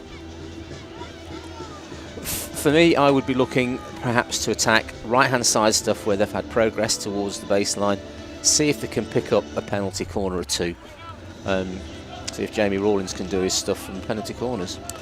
My vote is for more chaos. They've got to mix it up. They've got to do something that Oxted aren't anticipating. Yes. And as well as that, they can't keep giving Oxted presentable ball. That's right. 2/3 the way up the field. Correct. That's where the problem's coming from, I think. So, with that's my soapbox climbed off. And there's another example. Because all of a sudden, from a strong position, they're in all kinds of a fight to gain possession back again. Ali Richmond, excellent there in the ball, with the ball in the air. A couple of nice touches in the air.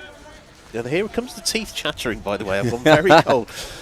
That ball's been taken down, and Oxted, But the play earlier through the middle was a perfect example of how Beeston had space and had the opportunity to get forward in control of the ball, but a mistrap gave it back to Oxted, and consequently that moment is gone. And this is exactly what Beeston need, more times when they can actually get together and work together and create an attacking move. 3 players pressing, but to no avail for Beeston.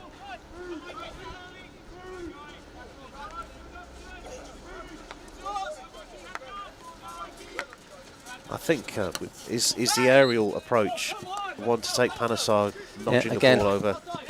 Another situation there, which we've just seen.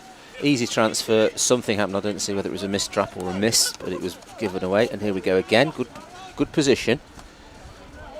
Panasar continues his run forward, and I'm sure is anticipating the ball back. He just about gets a stick to it, but it's gone. So the progress went over the 23-metre line that time, but it didn't get any further. So again, Oxted are doing their duty very well. Time off, by the way. So that might be a card. Very briefly displayed card. Chris Porter, I think that was. 2-minute suspension. Green card has been shown. So what can Beeston do from this? They've not had great joy recently when they've been down facing teams that are down to 10. Well, again, it compounds the issue, really, because all that Oxted will do now is they'll drop the whole 10 players, goalkeeper and 9 outfield players, all back into defensive position. And that pass... gift of a restart from the side. Awful pass. And what chance did you have of trapping that? I mean, on a beautiful surface like that, that should have just been flat, crisp, and I was going to say crisp and even. Wrong season for that, although it does feel quite snowy. But it's very tempted to put a coat on. I know this isn't very exciting for the listener, but that's yeah, it's freezing. So I think a little bit what we're talking about as well is the basics. A couple of missed traps in nice build-up plays that went wrong, and a poor pass. Now that's better. Loose, and there's a chance that's evaporated for Croft, who's, I think I just heard him shout into the night sky. Yes, yeah. Must be frustrating. I mean, he's only been on the ball temporarily for little moments, and as you were saying, Andy, I think there's an intent to make sure that's how it stays. Oxted are on him quickly. Interesting. Rawlings given the honour. Yep. Little dump ball back. Oxted retreating backwards as Beeston come forwards. Now, B's looking to play it in from the right-hand side. Ping into the centre. Is there a touch? Is there a chance? And it's suddenly gone from Beeston, and very nearly a corner, but not clear enough as far as Dan Barstow was concerned. So again, another little opportunity, little foray into the 23, and D's been turned over by Oxted. Just looking there, the player that's returned back on from the green card is there. So that 2 minutes it has gone, and Beeston are back playing at an opposition of 11. Yeah, I think it could be overestimated a bit, the 10 going down to 10 bit, and I think you just see organised and disciplined sides just drop back into defensive roles and see the 2 minutes out until they're back to full strength.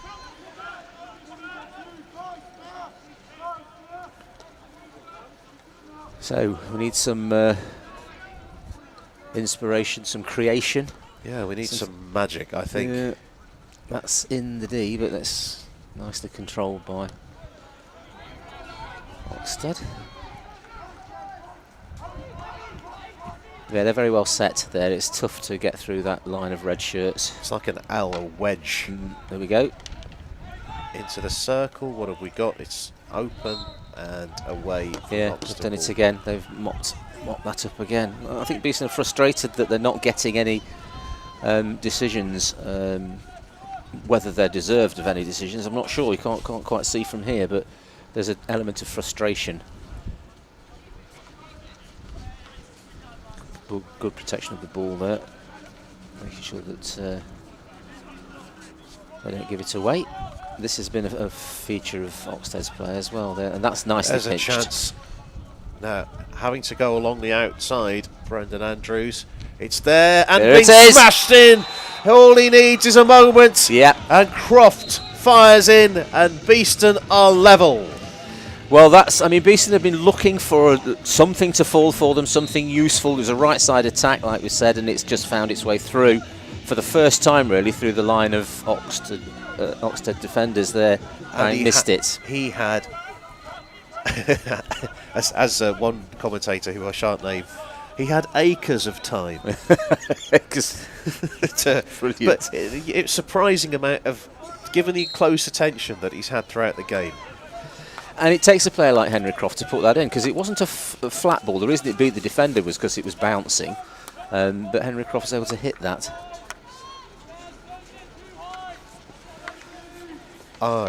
We are understanding that a yellow card has been shown to Toby Stanley. You may have heard some of the chatter off air.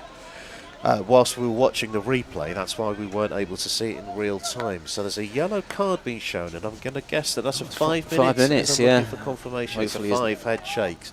So from suddenly being back in the game, Beeston have fired a big hole in their foot. Yes, it's the last thing they wanted at this point of the game. I mean, there's a chance with 10 minutes to go. Nice skills back into the circle. Oxted go looking for a penalty corner, which they get. Yes, bouncy ball, nice little skills from the Oxted player, and bounced it onto a foot.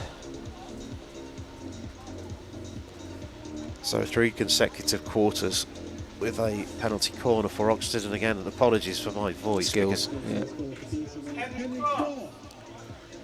Hopefully my voice will carry on for another just over 10 minutes. Yeah, that's hit Balraj Panasar's foot. Bouncy skills from Oxted's forward. Didn't see who it was. deliberate winning of a corner. Good thing to do at this stage. You know, the Beeston still adjusting in actual fact to losing Toby Stanley. And you got your two suspects again there, Andy, on the... Very, very much so. Yeah. Looking over at Thomas Rhodes Young with the number 9 is the injector. We've seen success from Guy Morgan, 23. He's the player further back than Owen Wilkinson. You can see the number 2 prominently, and Beeston's taken a touch too long to put their gear on, as we have just less than 10 minutes to play now. We've seen 3 different flicks. Sort of low keepers left, high keepers right, and then obviously the one that went in, high to the keepers left. So need the number 1 runner to cut that out, really. It's off to the left-hand side. This one isn't so good, and that's the first waste of an opportunity that Oxted have, and they've flown this forward. Now that, realistically, is he going to get... looks like it ought to have been... Brendan Andrews continued his discussion with the umpire there. That should be a card. There's just no doubt about that. That's deliberate infringement of the honour of the Beeston player. Receiving it should have been a card. Interesting. So much as we rate Dan Barstow, that was a howler. That one's just skipping in front of the circle. Beeston will for the bring ball it here. in. Oh. A danger. And we've got umpires pointing in different directions there, so interesting moment. And I think Lee Barron has taken the control of that. Quite clearly a Beeston restart, so I don't know what Dan Barstow thought he'd seen. The ball having to travel 5 before it can go into the circle, so Beeston decided to put some more additional distance on it and gifting possession back briefly. It's Beeston again, this time punched into the circle and away once more from Oxted, who put it into the night sky. Nice takedown from Bradley Sherwood. Yeah, a good releasing of the pressure by Oxted and giving him an attack on the left-hand side. A little bit of confusion there. Everyone seemed to come to a stop. It's a Oxted free hit from a dangerous position. I thought for a moment that play hadn't restarted, and there was a bit of encroachment, but that ball was rolling and was able to be chased. Yes. So, 8 minutes or so, and I think Beeston, probably more than Oxted, need the goal. That's nice, and that's neat. Nice little pass. Again, closed down by the Oxted player, so Beeston restart.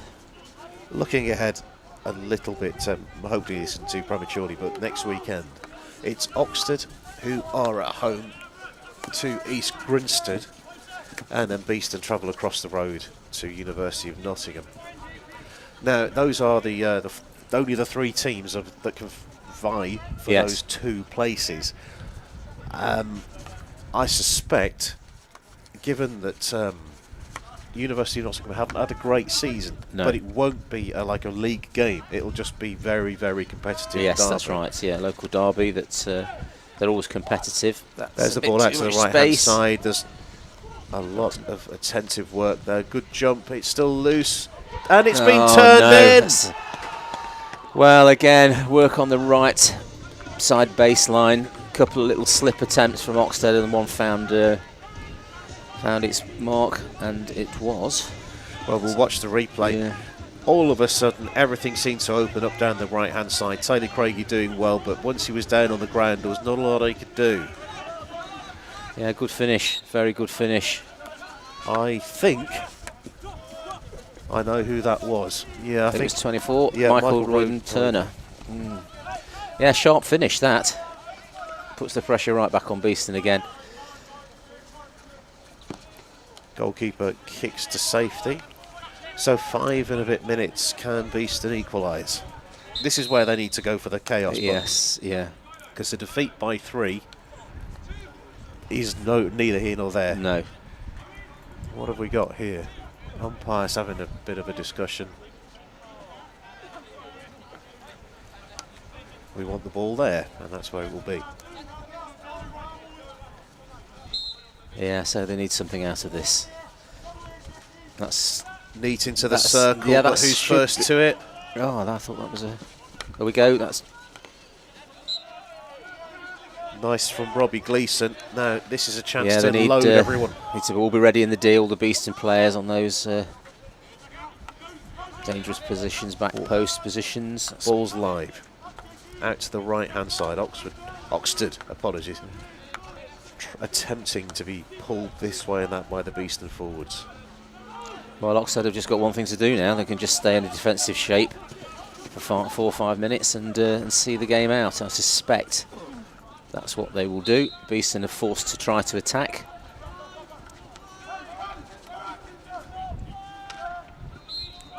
At the moment, Here we go. A bit more of an opportunity, little bit more space. Oh, and that's a free hit for Oxted. At the moment, with 4 minutes to play, Beeston were looking for their 3rd successive win for the first time this season. So it looks like 2 and a loss again, which is disappointing for consistency reasons. But there's still 5 minutes to play, or 4 minutes now.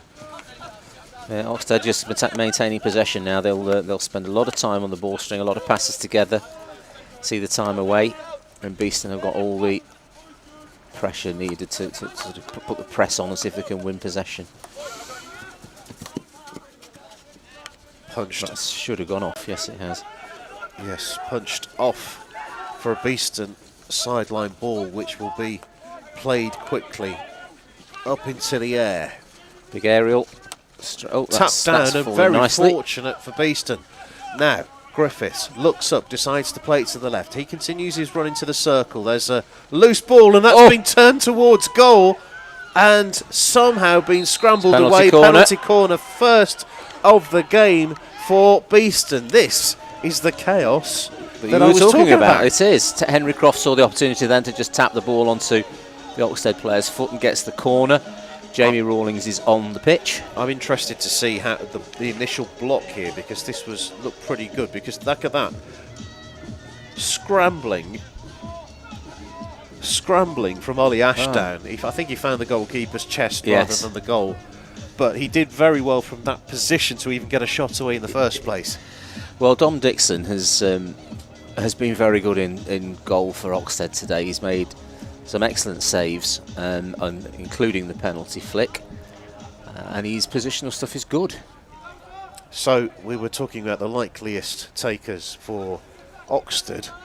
You can see number 3 on the back of Jamie Rawlings, the most likely contender to take it for Beeston. Although there's Croft there, there's Griffiths there, so it's not just a one-man show. No, we've seen Henry Croft with his powerful strike from that second castle.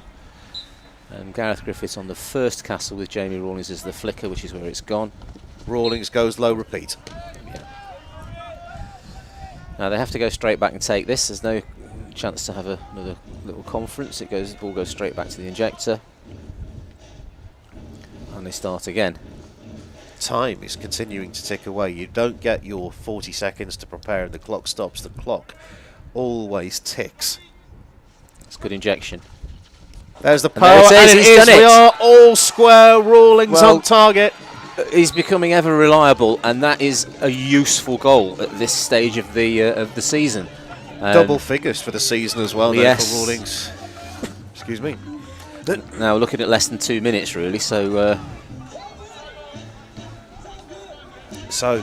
this is the chaos. Look at that, lovely, very nicely, low, hard, very nicely taken. Found the backboard. Deliberately placed that, and that was extremely helpful to Beeston's cause. Are we waiting for the match ball? Is this oh no, we are back underway. Interesting. I was suggesting earlier on, if you stop Croft and you stop penalty corners, you stop Beeston. Yes, We've had a goal from Croft and a goal from a penalty corner. This is a dangerous place. Long corner with a minute to play. Yeah, this is they need to see this out. Make sure they trap this and take it away. Oxted in a very strong position here, and it's been swept up under a lot of pressure. Did I find a foot? I thought it looked like it, didn't it?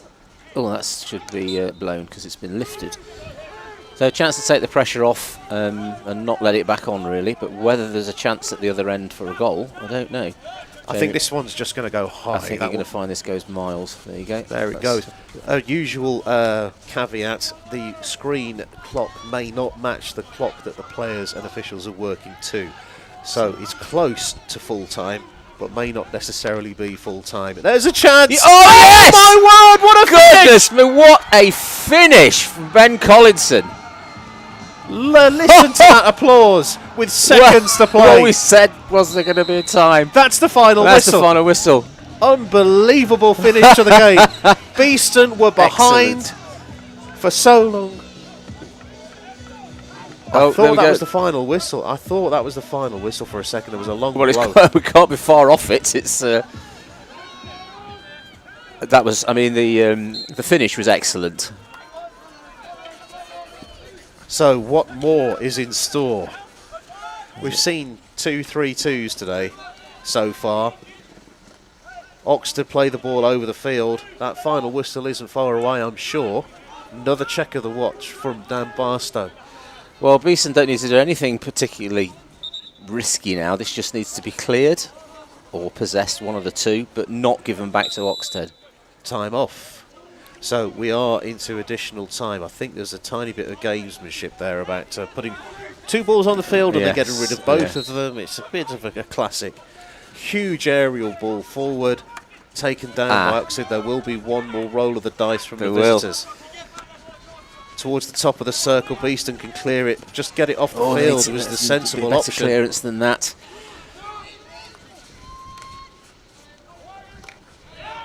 And that's good enough for a restart for Beeston.